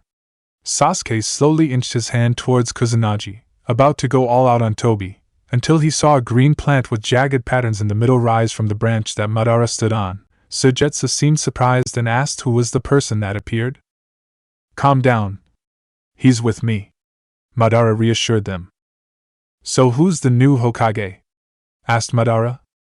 The talks were very secretive, but from the rumors going around Konoha, they say that the next in line for Hokage is Danzo. Zetsu mentioned. This got Sasuke's interest.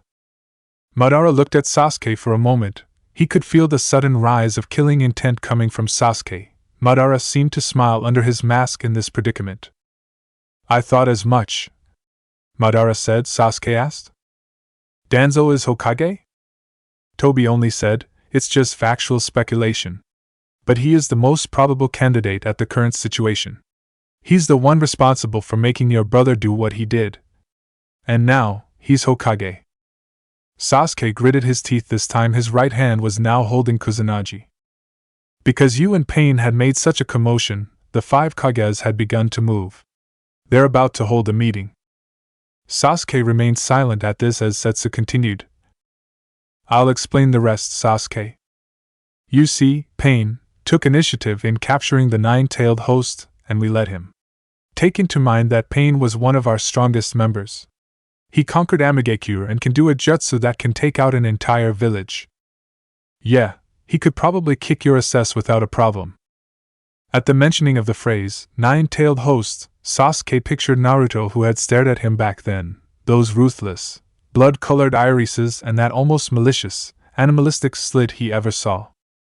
But when Pain had invaded Konoha, he terrorized the village and destroyed most of it.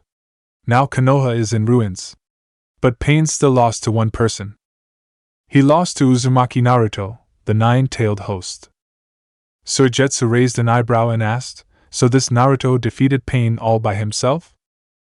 That's right, he's gotten pretty strong, he may be even stronger than Sasuke. The Uchiha scoffed at the idea and said, I don't care about that, the 5 Kages are the problem. Suigetsu then said, well, what are you going to do then, Sasuke? Danzo's your target, right? Konoha is pretty much decimated. If Danzo is going to that meeting, shouldn't we just go over there by ourselves? Sasuke seemed to contemplate at this, considering the almost near impossible chance of not having a head-on collision with any of the Kages. Karen, however, seemed adamant about the whole thing. For one, it was the freaking 5 Kages, there was no way that Sasuke could even hope to fight them all at once. Only a madman would dare do so. We'll go to the meeting and kill the 5 Kages, our plans have changed, Sasuke said, without as much as hesitation in his voice. Karen could feel herself shivering at the thought of facing the top ninjas of each of the 5 major villages. For someone, even if it is Sasuke, facing all 5 of them in one place is beyond suicide. Madara, however, seemed to encourage Sasuke's hair-brained idea. So where is this meeting? Karen asked, resigning herself to her fate. Madara motioned for Zetsu to lead them and Zetsu did so. The jagged pattern of the leaf separated, seeing figure of a man, whose body and face was separated in black and white, and it kept separating, tearing himself down in the middle. To the rest that are not used to this, they were utterly disgusted when they saw Zetsu, fully severing himself in two, as his white half lead the way with the 4 members of Taka following behind. Jugo seemed unsure of the predicament. Can we trust him, Sasuke? Let's just see what happens. If he tries anything funny, I'll use Amaterasu on him. There's something I've been meaning to test out anyway, Sasuke mentioned, as they jumped straight towards the land of iron. I can't believe Nagato used Rinne Tensei like that. That was supposed to be reserved for me. What a betrayal. Uzumaki Naruto, he's thrown a wrench to my plans. Zetsu. I think it's time we step up, finally let the world know what we are truly aiming for. Time for the Tsuki no Mi to come into fruition. Myobokuzen. Naruto had never thought how seals were so versatile. That introduction from the first book didn't do the endless possibilities of Fuinjutsu justice. It was unimaginable. From one of the writings of the book, it was said that Fuinjutsu, in the hands of a true artisan, could turn into the most deadly weapon. Right now, he had even created a seal that gives the body a sudden electrical jolt whenever someone was struck with genjutsu. It didn't matter what kind of genjutsu it was. As long as the seal was placed, the seal would trigger and command the chakra to cause a defibrillator effect and jolt on the neural nerve cells to disrupt the chakra flow. It was painful, but since he was still new to the sealing arts, it was understandable. Hopefully he could turn this new art that he had learned as a sort of hobby, maybe even incorporate it for some entertainment. Now that he had only one day left before going back, he thought about all that has happened so far. All of the events that had come into culmination due to the people responsible. It seemed like fate was a stack of dominoes, one decision affected all. In his case, it was absolutely true. Going through a set of hand seals, he had discovered that in Fuinjutsu, the sequence of seals had purpose. For example, the boar seal meant the grasp of the earth. It was about stasis, as earth was unbending to anyone's will. The earth symbolized fortitude and strength. In Fuinjutsu, doing the seal of the boar meant putting an object in stasis and suppression, forcing something to go down or become inactive. Next was the dragon. It symbolized uninhibited instinct and nobility. The dragon meant superiority and benevolence, the wind above their heads soaring into the sky. In Fuinjutsu, the dragon bears the ability to release tension, convert raw power to something more manageable, a buffer if you will. In Naruto, here's the request you made 4 days ago. Naruto's musings were cut off when he saw Gamakichi leaping towards him with the said object in hand. Naruto ran towards Gamakichi and thanked his long-time toad friend. Thanks, Gamakichi, this is perfect. Once Naruto grabbed the object in his hand, he raised it up above his shoulder and met it at eye level. Naruto had requested a Fuma shuriken be made on the same metal that Asuma had with his trench knives. meaning the chakra absorbed by the blade would be amplified. But what set this Fuma shuriken different from the rest was the black handle it had at the ring in the middle. Since Fuma shuriken had a folding-like trigger, it looked like a weapon that could be used in both close range and long range. Most of the weapon had one unique trait that Naruto wanted. The edge was reversed. The blunt part was meant to bludgeon, it could be lethal, but the most important was that the blade would only be used when thrown to pin down an opponent, or distract them long enough for Naruto to take down. I don't get it why you want that shuriken to have a handle. It's not like you'll be able to fight with it most of the time at close range, and the Fuma shuriken's locking mechanism when it's closed is flimsy. Gamakichi explained, Naruto replied. Not really, I've got a seal designed to interlocking it in place and then releasing it in its shuriken state. Naruto then grabbed an ink and a brush. Since the Fuma shuriken was made from a different metal, it didn't exactly have the same color as a normal Fuma shuriken. In fact, it was silver. The only thing dark in the weapon was the handle that was in the ring at the middle. Naruto then began to write the kanji for blade on the first side of the shuriken, and then wrote the kanji for windmill on the other. Naruto then put his hands together for a series of seals. First, he started with the dog's seal, symbolizing loyalty and obedience, for the Fuma shuriken to activate upon verbal command. Then he used the seal of monkey, the symbol of intelligence and autonomy, to activate by what command phrase that Naruto wanted and to make it automatically revert back to its blade form without a need for a verbal command when unneeded. Then he used the dragon to buffer his chakra slowly into the blade, and then tiger, the symbol of power and pride, to activate the metal's amplification properties. Naruto then slammed his right hand on the character of blade, as it is the initial seal that he had written. Whoa, Aniki, what did you do? Gamakichi asked. Naruto grinned. It's one of the easy seals I managed to come up with just yesterday. I called it Ningu Aihei, Ninja Tool Sentinel. You'd be really surprised just how much Kage Bunshin you need just to make up a seal.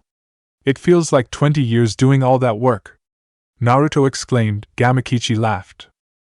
Naruto was still in the process of learning the no-symbol style Fuinjutsu, but he was getting there. Fukasaku said that being adept in it is all that's needed for a while. He had a meeting to attend to anyway. So with tomorrow his last day before going back to his village, he trained with getting to know how to use his Fuma shuriken instead. As the end of his 5-day training period coming closer and closer, Naruto, on his last day, decided to sleep and rest before being summoned back to Konoha.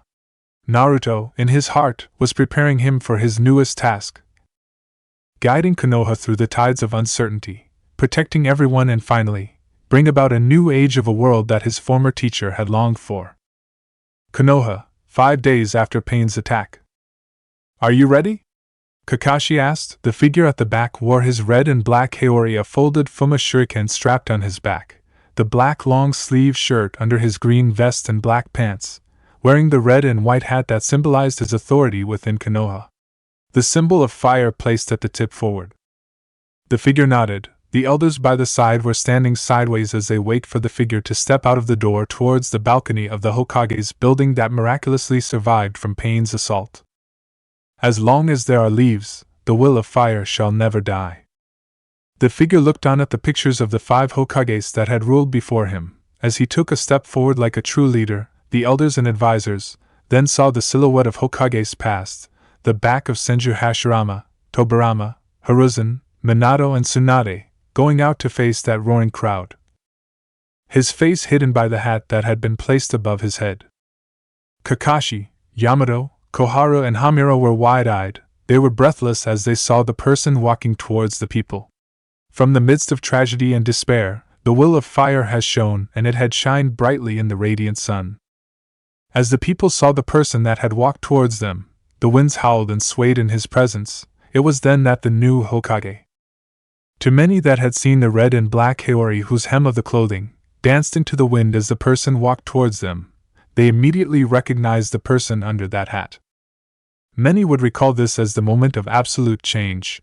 Flashes of memories littered the minds of the people as they saw the face of the new Hokage removing the hat that he had coveted for so long, ever since his childhood. As long as there are leaves in this village, the will of fire shall never die. I am the Rokudaime Hokage.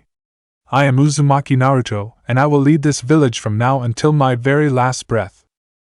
The sounds of cheers and yells of praises could only be heard on the 5th day of the Rokudame's reign. Let fire burn brightest upon the most wise. Chapter 3: Earth, Lightning, Wind, Water, and Fire. As long as there are leaves in this village, the will of fire shall never die. Uzumaki Naruto, Rokudame Hokage. Everyone looked on in awe at the person that stood above them, with the hat of the village Kage held in his right hand. Naruto looked below in the same manner that the elder population of Konoha had seen only once from their former Hokages. Namikaze Minato. Shikamaru looked on in surprise himself. In a way, it answered the questions why Naruto had gone missing for the past 5 days, without as much as the ANBU searching for him and his requests from Kakashi that he search for Naruto being denied by the said man. Apparently, Kakashi was in on this too, seeing as he was the proxy Hokage, along with Yamato, who had supervised the Kumo Nin at the records department. So, he's finally fulfilled his dream. It's kind of melancholic, huh, Shika? Ino mentioned as she thought how it must have been painful to label Sasuke as a missing Nin. First off, don't call me that second, yeah? I know what must be going through his head right now. He'll put his feelings as a friend aside in order to keep the village safe. It was then that Naruto began his speech. I'm sorry for taking this long to finally get to speak to you. I bet Kakashi-sensei got too bored at the job just within 5 days of it. He said that with a grin. Some of the ninjas scowled at Kakashi at that. They were going around in circles 2 days ago disguised as a mission. And the item often was some crap that wasn't really that important.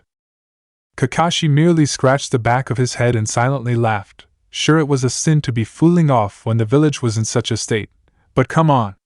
The thought of giving Guy a mission that involved a lot of scavenger hunts and fetch me's was hard to pass up. Okay, so he did pass it up, if only because the village had a giant crater in the middle and the reserve Genin and Chunin needed exercise. Honest. Anyway, I'm sorry again for being late in announcing my ascension to the position. I had some things to take care of. Can you believe it? Me, a Genin, not yet even reaching Jounin or even Chunin, and already, I took the seat. Ibiki-san must be laughing his ass off right now. Back in the intelligence department, said man was indeed laughing his ass off at the irony of it all. Even if I'm a Genin for life, I'll still become Hokage, watch me. I'm not scared of you. Ibiki grinned as he watched perched on the rooftop of the ruined building and letting the new Hokage speak. Damn right you did, brat. Guess that's a loss on my part, Ibiki mentioned. Oh? It was him all along? I can't wait to entertain him when he's stressed. Ibiki stared at his partner and coughed something about being a cradle robber. Enko never was someone who could keep her thoughts to herself. Maybe that was why she was in the torture and interrogation department most of the time. As the things that come out of her mouth often scare the hell out of most men except for him, though. Ibiki was the kind of guy that could eat a big piece of meat while watching Enko gut a man during one of her sessions, and that was saying something. You do know that 16 would get you 20, right? Ibiki mentioned. Enko merely shrugged. Hey, a girl can dream, can't she? Back at the tower, Naruto spoke. I know what it must feel like, losing everything right now. Our home is destroyed, and the works of the people before us vanished without anything left except for destroyed buildings and lives. Naruto closed his eyes for a moment, balling his right hand into a fist. But we're still alive. As long as we are alive, Konoha is still here. We are Konoha. We are the village that makes up the buildings. Everyone shouted in agreement. We'll get through this. We'll become stronger. We'll bounce right back. We'll kick more asses than the former Konoha did. Everyone smiled at that. Hinata merely smiled as she held her hands close to her chest, a blush crossing her cheeks. Heh. First time we've got a loudmouth for a Hokage. He's done the impossible, as Shino? Shino nodded with his hands in his pockets and said while looking up, this is the reason why I would not simply let Akatsuki get him. The bug user continued, why? Because every time one of us is sad, Naruto was there to make us feel better. Forcing us to take another step forward by word or by force, Naruto made us into better persons. Do you understand, Kiba? This is his power. Greater than any jutsu, greater than any tailed beast, this is the power that will drive us forward. Hinata nodded. Naruto-kun will be the one to lead us there. Chuji grinned as his father looked simply in awe. Naruto, we believe in you. So, make us proud. Sakura simply looked at Naruto in melancholy. Naruto. Sai, who had been with Sakura all this time, looked at the cherry blossom girl, then back to Naruto. He then said to the girl, Sakura, I may not understand Naruto and emotions that much, but even I can tell just how painful it must be for him to hear the news of Sasuke joining Akatsuki, and the choice that he made on what to do. But even so Sakura muttered. Sai continued, it must be hard for Naruto to throw away his heart in order to keep your promise. Sakura, please stop whatever you are doing, you and Sasuke are the cause of his greatest pain.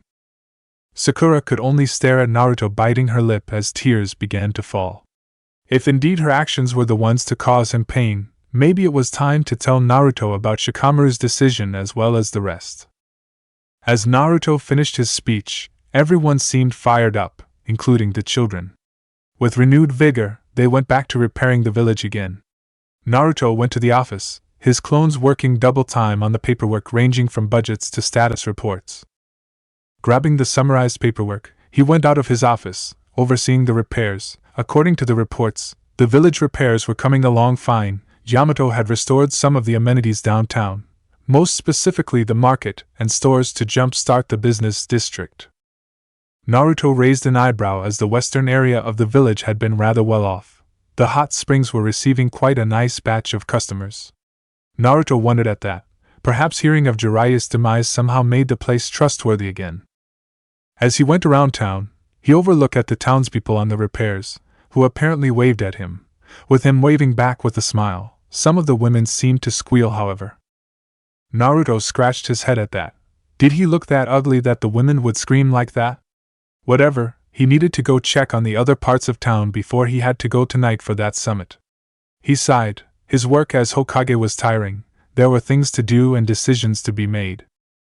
Walking around the crater, Naruto saw Team Guy in front of him, minus their teacher. Lee was covering his eyes with his right forearm as the new Hokage approached them.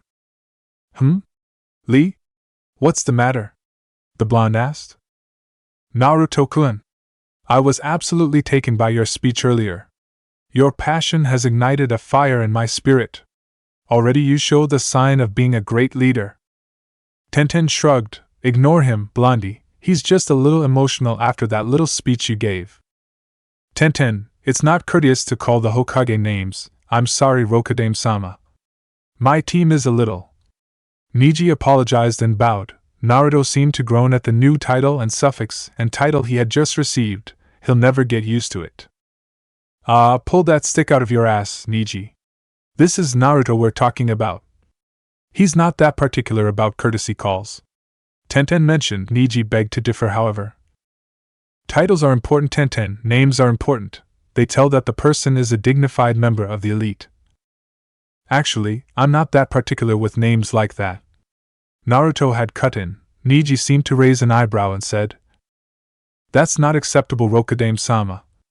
Remember that you are now in the highest position. As such, you must display your authority as one. I believe that Naruto-kun's denial on title names is a show that states that he may be Hokage, but he is still a human like the rest of us. Naruto-kun, your fires of youth shine brighter than any of us. Lee shouted, tears of joy welling from the bowl-cut chunin. Lee, Naruto doesn't want to be called with a title because he's still not used to it, not because he wants to be the same as other people. Why'd he accepted to become Hokage in the first place if he just wants to be the same as the people? Tenten argued. This is why he must show that he has an air of benevolence. Niji replied. The three then started arguing with each other. Naruto sighed. How did they become a team again? Oh right, dead last plus genius, plus smartest kunoichi. Naruto really needed to revise that formula. The rookies would most likely kill each other before they could take the Chunin exam. Naruto had first-hand experience just how disproportionate their team was ever since the Bell test, and although they grew up to complement their fighting styles, they fell apart.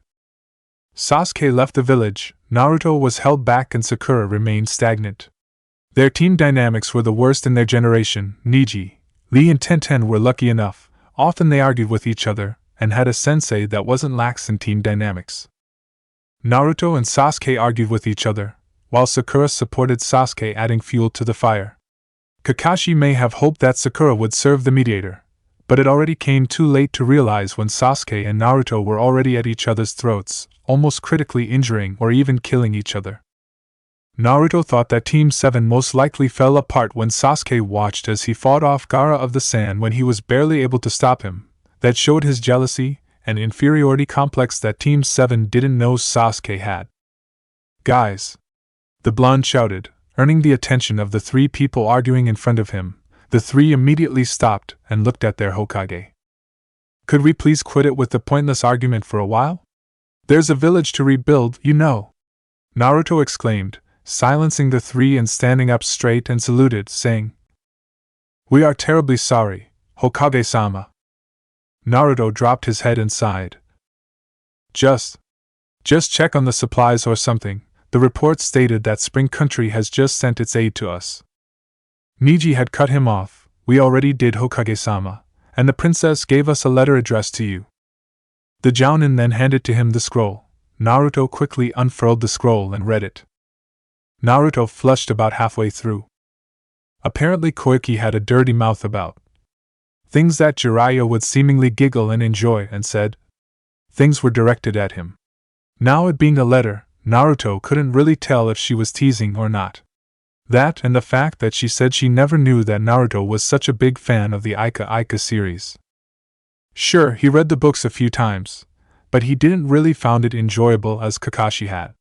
Though from Koike's letter, it sounded like he was. Naruto had inkling as to who sent the letter and revised it. He made the letter the night he was about to leave, giving it to Kakashi to proofread and edit if ever he had said some awkward words to the head of state of Spring Country. Said Jounin gave a simple nod and said to leave all of that diplomat letter bullshit to him. Naruto right now was sweating bullets as his face was flushing. "I need to have a word with Kakashi for this," Naruto said, unfurling the scroll further and found a storage seal. Massaging his temples, Naruto thought that he needed to teach Kakashi a lesson in suddenly putting him in a precarious situation that the Jounin would have terribly enjoyed. Oh, for the love of... Unsealing the storage scroll, he saw a signed copy of the Ika movie that Kakashi had been clamoring about 3 years ago. Naruto sighed. Yep, looks like he'll be taking a detour to Kakashi, if he ever finds the man, that is. I swear he's like an endangered species or something, Naruto said, stalking away from Team Guy, who had then argued again as they walked off. Naruto then flipped the clipboard to oversee any other structures that needed repairing. The paper next to his list was the hospital. There were still a lot of injured people in the infirmary, and with the hospital staff being deployed to the makeshift tents for the injured and first aid to the people that got injured in reconstructing. There he met Inari and Tsunade, who had arrived earlier, discussing about what had happened here and how he became Hokage. Some of the men and women were looking at them strangely, but mostly out of curiosity as to how Naruto befriended 2 foreigners and how close they were to their Hokage. Apparently, Tsunade was there because of a hangover and Inari was there to guard his drunkard of a grandfather. They parted ways when Naruto had to go check the medical supplies and then receive the parchments for the approval of more aid. Naruto went through and talked to the hospital director about the received medical supplies. The director nodded and showed him crates and crates of medical supplies and equipment, and stamped the approval of more incoming supplies from their allied countries. Spring was generous enough to offer a large amount of it. Checking the crates, he then said to the hospital director to take charge of any more supplies coming their way and that he should conserve them as much as possible. Nodding, Naruto thought it was time to visit the old lady, still in her coma. Coming into the tent, Naruto greeted Sakura and Shizen. Sakura merely looked sullen and continued her job. "How's Ba-chan?" Naruto asked as he kneeled beside wrinkle-faced Tsunade. "She hasn't woken up yet, but her vitals are normal. We're still trying our best in waking her up," Shizen said. Naruto mellowed down as she leaned to Tsunade and bowed. "I'm sorry I didn't make it in time," Naruto shouted to the unresponsive elder woman. Shizen and Sakura only looked at Naruto as he talked, holding his head and letting his tears fall. He cursed his inability to not make it in time, he cursed Danzo for the fate of Tsunade, he cursed the situation for not being able to do anything against the Warhawk. Being the commander of Root, it took a sizable amount of the Konoha military force. Simply reprimanding the man was far too risky even for him. First Arrow Sennin, not you too. I'm sorry for yelling at you when Arrow Sennin died. I'm sorry for not making it in time. I'm sorry for calling you Bachan. I'm sorry for being a brat. I'm sorry for asking so much from you. I'm sorry I failed to protect Konoha.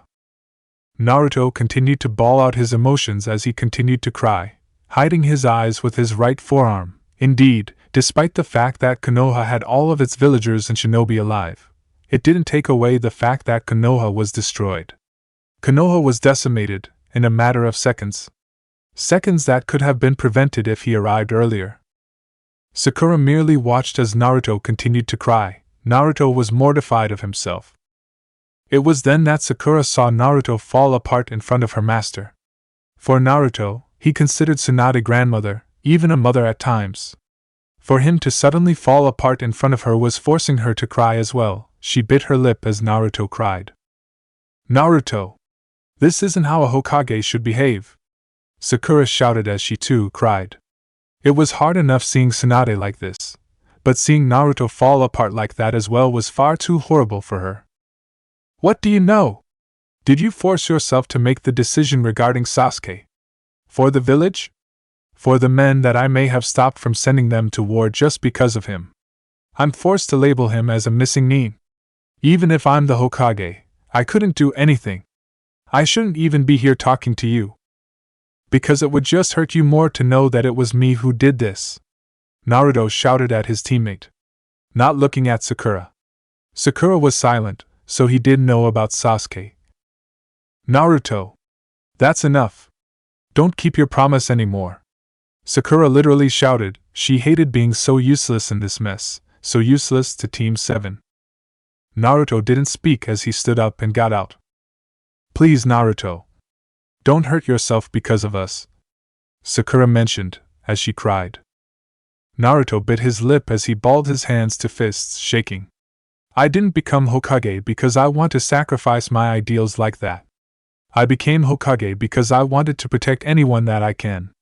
I became Hokage because I knew it was the best way to deal with everything. I became Hokage so I could lead the people the right way and prevent any more tragedies that cross my way. Naruto only exited. He didn't face Sakura, with Naruto only saying, I'm going to beat him down to the ground this time. I'll be the one to pound the sense in him. I've had enough. As the Hokage, I'm going to do what's right for my people, Naruto only mentioned as he went to his office. As Naruto went away, Sakura was reminded of Sai's words. Sakura, please stop whatever you are doing. You and Sasuke are the cause of his greatest pain. Sakura was left contemplating those words. In the end, she couldn't say to Naruto what she had wanted to say from Shikamaru. There was no need. Naruto had already decided. Hokage's office. The events played out earlier had left Naruto mentally and physically exhausted. He never felt so drained by what happened earlier. To him, being Hokage was still an emotional roller coaster. As he looked out in front of him, his clones were frantically squirming in his office, carrying paperwork and discussing more of the needed work to be done. He glanced at his wall clock and noticed that it was nearing 4 in the afternoon. He stood from his seat, and the clones quickly began stacking the paperwork around, and vanished as Naruto ordered them to disperse. It was time. Calling for one of his messengers, he motioned for them to go look for Hatake Kakashi and Mato Gai. In anticipation for the summit, Naruto looked over his backpack and then to the pictures of the former Hokages. With a firm resolve, he hefted the bag to his back along with the Hokage's hat and stood in front of his desk as Gai and Kakashi appeared 30 minutes later with their backpacks and cloaks for the cold weather in Iron Country. Naruto then said to the two, I hope both of you are prepared for what might happen at the Kage summit. Kakashi stepped forward and said, the Kage summit is an event that even Akatsuki can't ignore. They would most likely try to move and disrupt the meeting and in the process, at least kill one of them. Gai said without hesitation in his voice, I am prepared to face them, Hokage-sama. We will defeat them without any hesitation. Naruto nodded to both and said, I chose the two of you because you are the best jounins that came to mind. I'm sorry for calling on such short notice. With a nod from both jounin, Naruto and his two escorts vacated the premises of the Hokage's office. As they went out, going to the northern gate towards Iron Country, he stopped when he suddenly turned around. The villagers and ninja alike were going with him, about to see him off. All of them lined up from left to right, shinobi and civilian, seeing him off. Take care, Hokage-sama. Please be careful. Come back safe. Gai-san, Kakashi-san, please guard him well. Naruto smiled and raised his right hand above his head into a fist, signifying his affirmation. Kakashi replied, his orange book still in his hand, we'll be fine. Gai nodded, Hokage-sama is important, so we won't let anything happen to him. As they walked off, Naruto, who had led the team, couldn't help but smile, and a trickle of tear fell from his right cheek.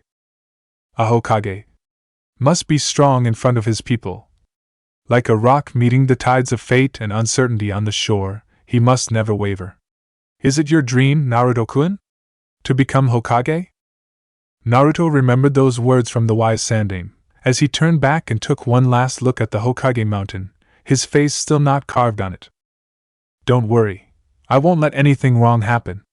But just in case, watch over this village. Wind Country, Tsunade no Sato.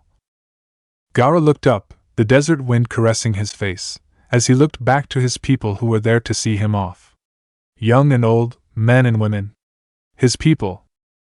Please take care of yourself, Gaara-sama. Temari-san, Kankura-san, please take good care of Kazekage-sama. Temari waved her hand to the townspeople, flapping her cloak as she said, we will. Kankura, however, rolled his eyes and said, not like he needs bodyguards anyway. Gaara simply said, courtesy call Kankuru, you know how much tension can escalate on the wrong words alone. Whatever, I bet you're the only Kage there who doesn't look like a dried prune, replied his brother. Say that to their faces and we might have a war on our hands, Baka. And I'll call your bet for 100 Ryo, said Temari, casually grabbing a canteen of water and gulping a little off the bottle. She didn't know why she did that, as she knew that it was such a stupid bet, but somehow seeing Kankura lose a bet from impossible odds, and seeing him eat her shoe like a damn goat? She was sold on this bet. You're on. Loser has to eat the other's shoe. Kankura pointed to his sister, smirking at the gamble. He had this in the bag. Lightning Country, Kumogakyu no Sato. Alright, everything's set. Let's do this. Sure. Darui, said the Raikage, slapping himself with both his hands, and jumped through the glass-stained window. Sure stood up from kneeling and said, not again. Hey, how much do you think the property damage that the Raikage will have to pay now? The blonde sighed, as Darui scratched the back of his head and looked up, thinking of something. Well, considering how fired up he is and where we are going, I'd probably say about 100,000 Ryo. Sure then approached the broken window and said, so you coming? Darui shook his head, nah, too much hassle, I'll use the stairs instead. It's safer for me and my wallet. Sure shrugged. My food stand. I'm sorry, I'll pay for it. The yells outside made Sure sweat drop and said to his friend who was smirking, yeah, I see your point, I think I'll use the stairs too. My ceramics. I'm sorry. I'll pay for it. Sure and Darui immediately scrambled down and meet up with the Raikage before the village funds could be drained from the Raikage's rampage throughout Kumo alone. Earth Country, Iwagakure no Sato. Akazuchi. Kurazuchi. Please take good care of Tsuchikage-sama. Show them what you got. The short old man sighed and cradled his aching hip. It's troublesome for someone my age to go to meeting that far, the man said, leaning against his wooden bag. You youngsters don't understand how your hip becomes a virtual time bomb. The female of the group, wearing the standard uniform of IWA Jounin, replied, why don't retire you then, Gramps? You can't really rely on your former glory forever. The biggest of the three, a plump man towering over the two, gave a laugh and leaned down while laughing. I'll carry your luggage of your shoulders, Tsuchikage-sama. The old man lashed out at the man, and ever the stubborn old crone shouted, "Don't touch, Akazuchi. I don't need your help." The old man then placed the saddles to his shoulders and lifted, but a loud sickening crack was heard that both escorts flinched at, and then pain! Sweet mother, the pain! The aching, throbbing, grinding and excruciating pain! Ugh! My hips! The old man shouted in agony, shaking from the sudden gush of unpleasant nerves, signaling he sit this one out. But what remained him standing on his feet and preventing him to fall down was his pride as the Tsuchikage. Kurizuchi, trying hard to contain her laughter, said to the old man, "So, does that mean you'll send someone in your place?" The old man replied in the midst of his groans, "What are you saying? I'm the Tsuchikage, fearsome leader of the Wagakure. I'll carry my own luggage." Kurizuchi sighed and pinched the bridge of her nose. Stubborn old goat. Akazuchi then lifted the old man and his luggage and then said, "All right, carry your own luggage then, let's go." The old man couldn't really deny that request. Besides, a free ride is all that this old man needs to ease the pain on his back. Water country, Kirigakure no Sato. Now please take good care of yourself. An old man then handed the hat of the Mizukage to the rightful wearer, the man's hand wavering and shaking due to his Parkinson's. The others were simply amazed of this man's dedication to the village. "Don't let anything go wrong," the old man continued, holding the snake-ornamented staff that he held. The Mizukage replied, holding the hat on her hand, and said, "I swear in my honor as Mizukage, I will fulfill my duty in the best of my ability." The old man then turned to her escorts. "Ao, Chujiro, please guard Mizukage Dano well." "I won't fail." "Probably," said the boy, holding a very large sword the shape of a dried fish on his back. Adjusting his glasses, the elder replied, "Don't be so humble, Chujiro, you're strong, you're a member of the Seven. That why you were chosen to guard me, okay Chujiro?" The Mizukage squatted on the boy's eye level and smiled. Chujiro blushed and nodded with a smile. "Bah, you kids today. Why can't you just say yes, ma'am? We don't need you spouting on about, 'I'll do my best, be a man,' Chujiro. Grow a damn spine," Ao exclaimed. The Mizukage fell silent at that as the older man ranted about his generation and then Chujiro's generation. The Mizukage suddenly had that urge to behead the spouting old goat for reminding her that she needed a man in her life since she's almost half past the prime age of marriage. "Shut up, Ao, or I'll kill you!"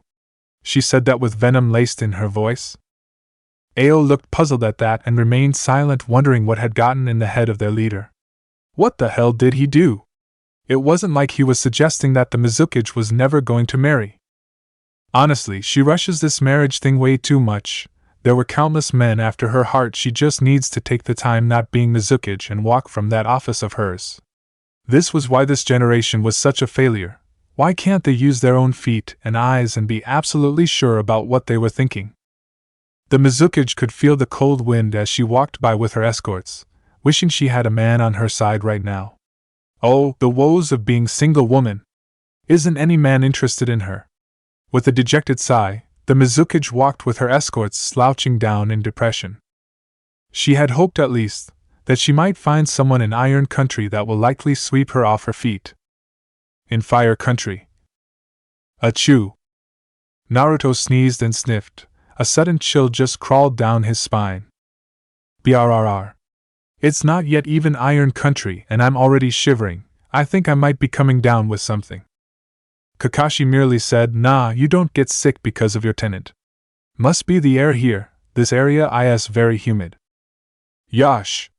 If Hokage-sama is cold, then I will use my chest and warm him with a most youthful embrace. Come Hokage-sama, come feel the manly chest of Mato Guy. The said man then gave a nice guy pose, complete sparkling teeth. Naruto merely shivered at the prospect and said, "No thanks, I'm already fine. Just be 10 steps away from me. Please." Kakashi merely chuckled under his mask. Thank God for it. His uncovered eye looked unflinching. Ah, the wonders of being a multi-talented person. It was then that Kakashi stopped in walking, stretching his hand slightly. Naruto stopped as well, looking to his upper right, as did Guy. Naruto didn't flinch. "We're being watched," Kakashi mentioned. Naruto nodded, as did Guy. Hokage-sama, I suggest you remain in your place. We'll take care of them for you. Naruto remained silent, slowly inching his hand towards the horizontally strapped Fuma shuriken strapped at the back of his waist.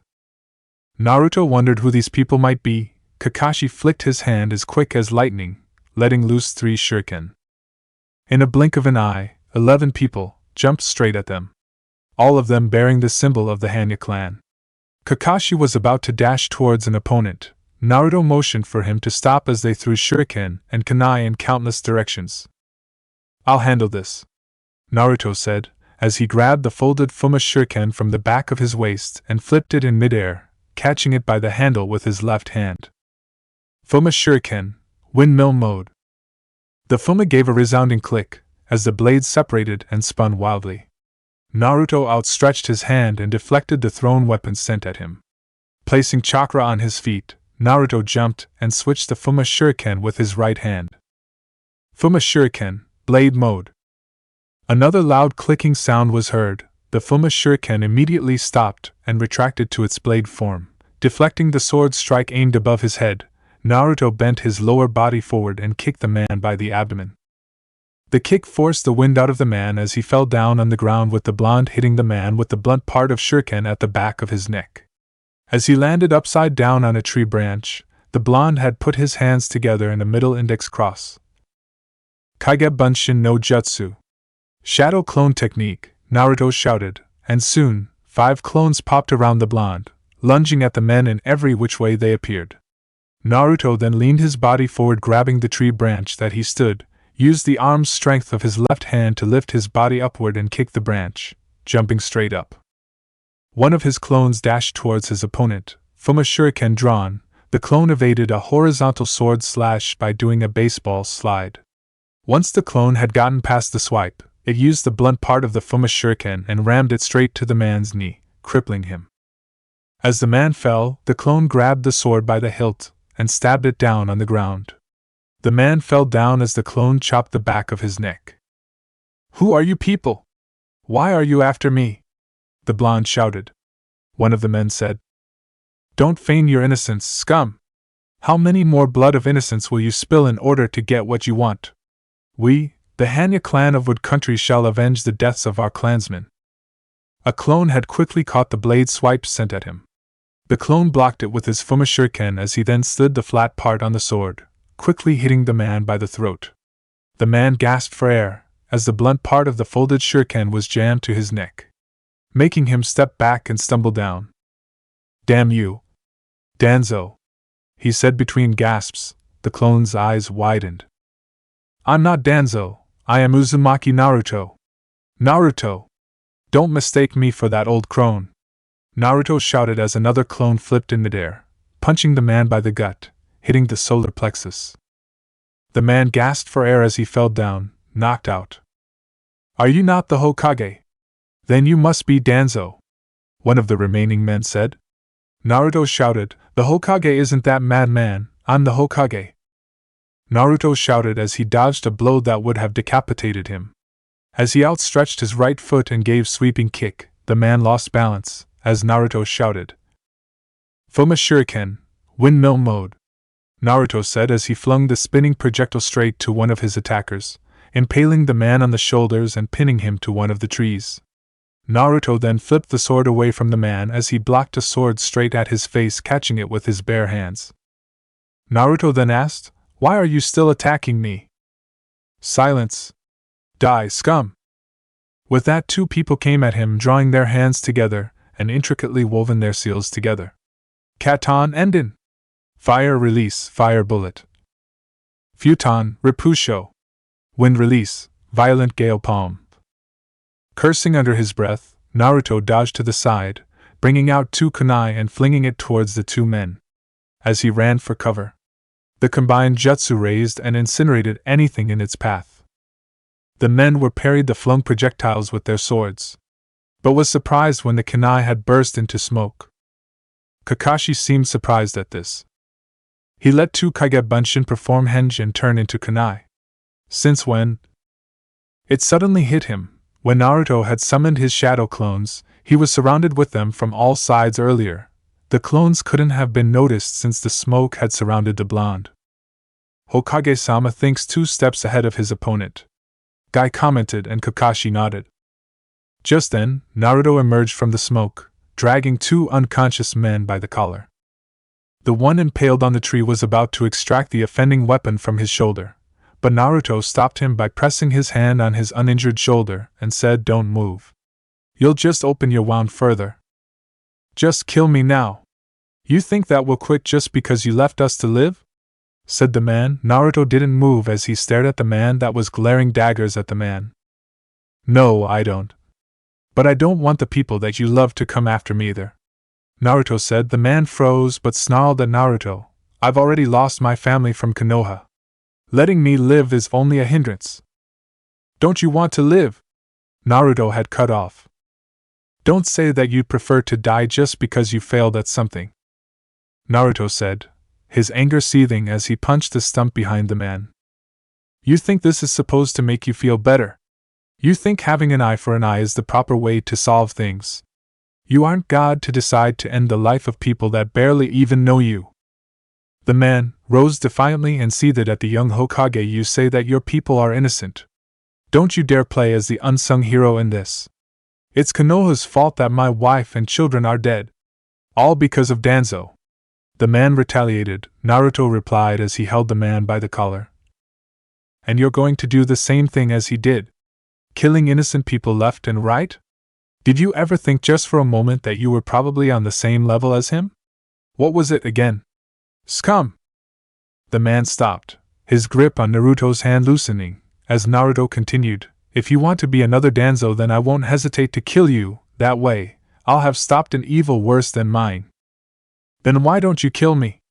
This time, the man's voice was an audible whisper. Naruto replied, "I'm giving you a choice. Do you want to live and search for a brighter future? Or seek revenge and die a miserable death?" This time, Naruto's free hand was holding a kunai. A sudden surge of information entered his mind, telling him that the remaining 3 members were incapacitated. The man never thought something like this would happen. He had thought that he was prepared for death, prepared to face Danzo to his doom as he swung his sword. But this person stopped him, made him realize just how foolish it was to throw his life away. His reply was an audible whisper. Naruto said, "What's that? I can't hear you. Speak up."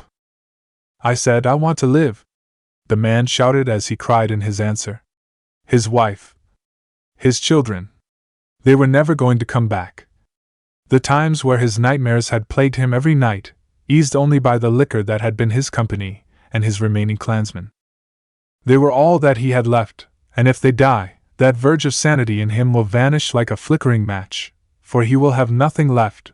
Not even alcohol can douse that pain. As Naruto had retracted the Fuma shuriken from the man's shoulder, the throwing star returned to its folded form and Naruto wiped the blood away.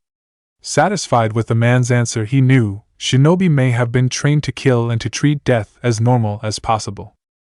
But the fear of death was still there. It still lingers in the heart of all. Even shinobi, trained and dedicated his life in that field for years, feared death. The man sat on the ground as he cried and cried out, holding his head with Naruto turning his back on the man, walking away. "Hokage-sama, we should." "It's fine, Guy-sensei, leave them.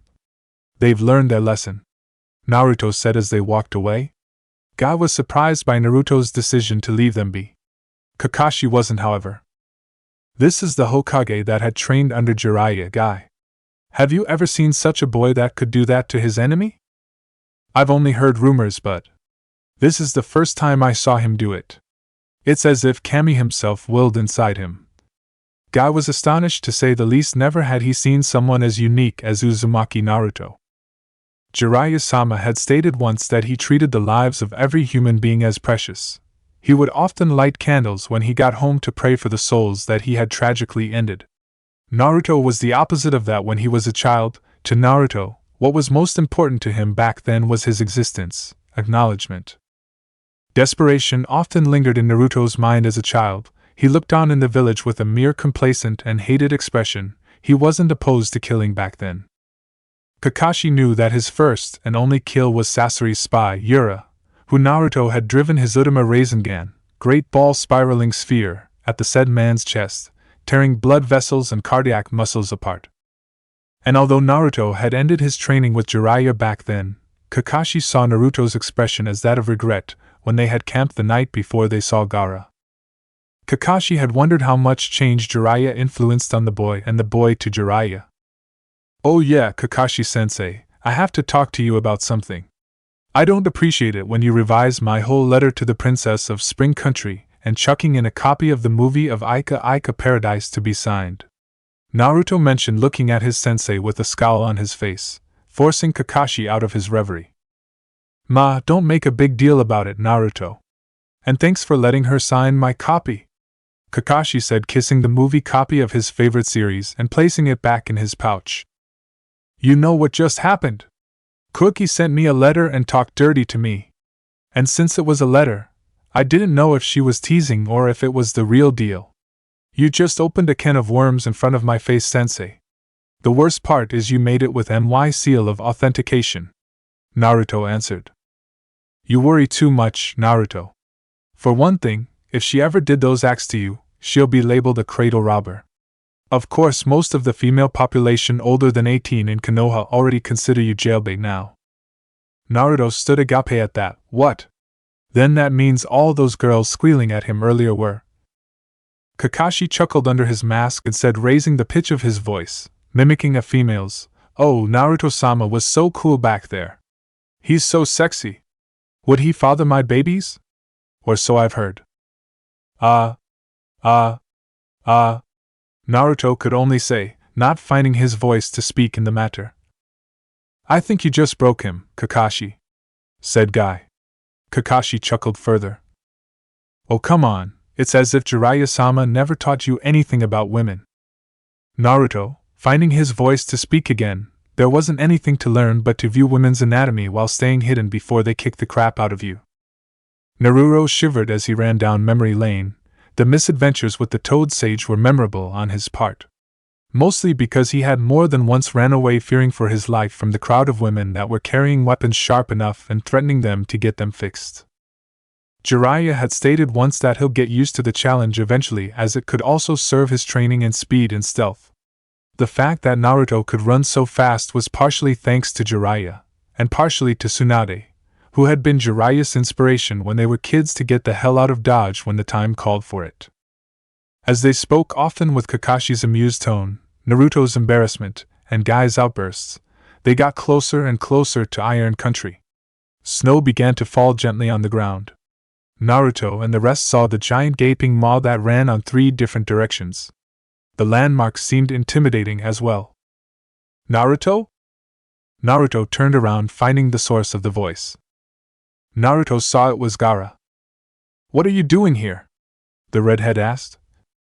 Naruto grinned at that. Grabbing the red quadrilateral hat from his back, he placed it on his head and asked, "That answer your question?" Gaara seemed to smile at this. Kankuro and Temari looked astonished, Kankuro more so. "I suppose it does," Gaara mentioned with a smile. Indeed, it was a surprise to see Naruto become Hokage so soon. He had heard reports that Konoha was invaded by Akatsuki's apparent leader, Pain. What was surprising, though, was the fact that Naruto was the one to legitimately take the seat. He had heard bad rumors of the Hokage being the man that had ruled the black ops of the village, notorious for numerous secret deals and genocides outside of Konoha. Seeing Naruto becoming Hokage had put Gaara's mind at ease and dispelled such rumors going abound in the ninja world. Naruto commented, "Wow Gaara, you grew your hair a little." "Yes, the works of being a Kage can be quite bothersome. That, and I supposed it looked fitting for me," Gaara commented. Naruto merely rolled his eyes.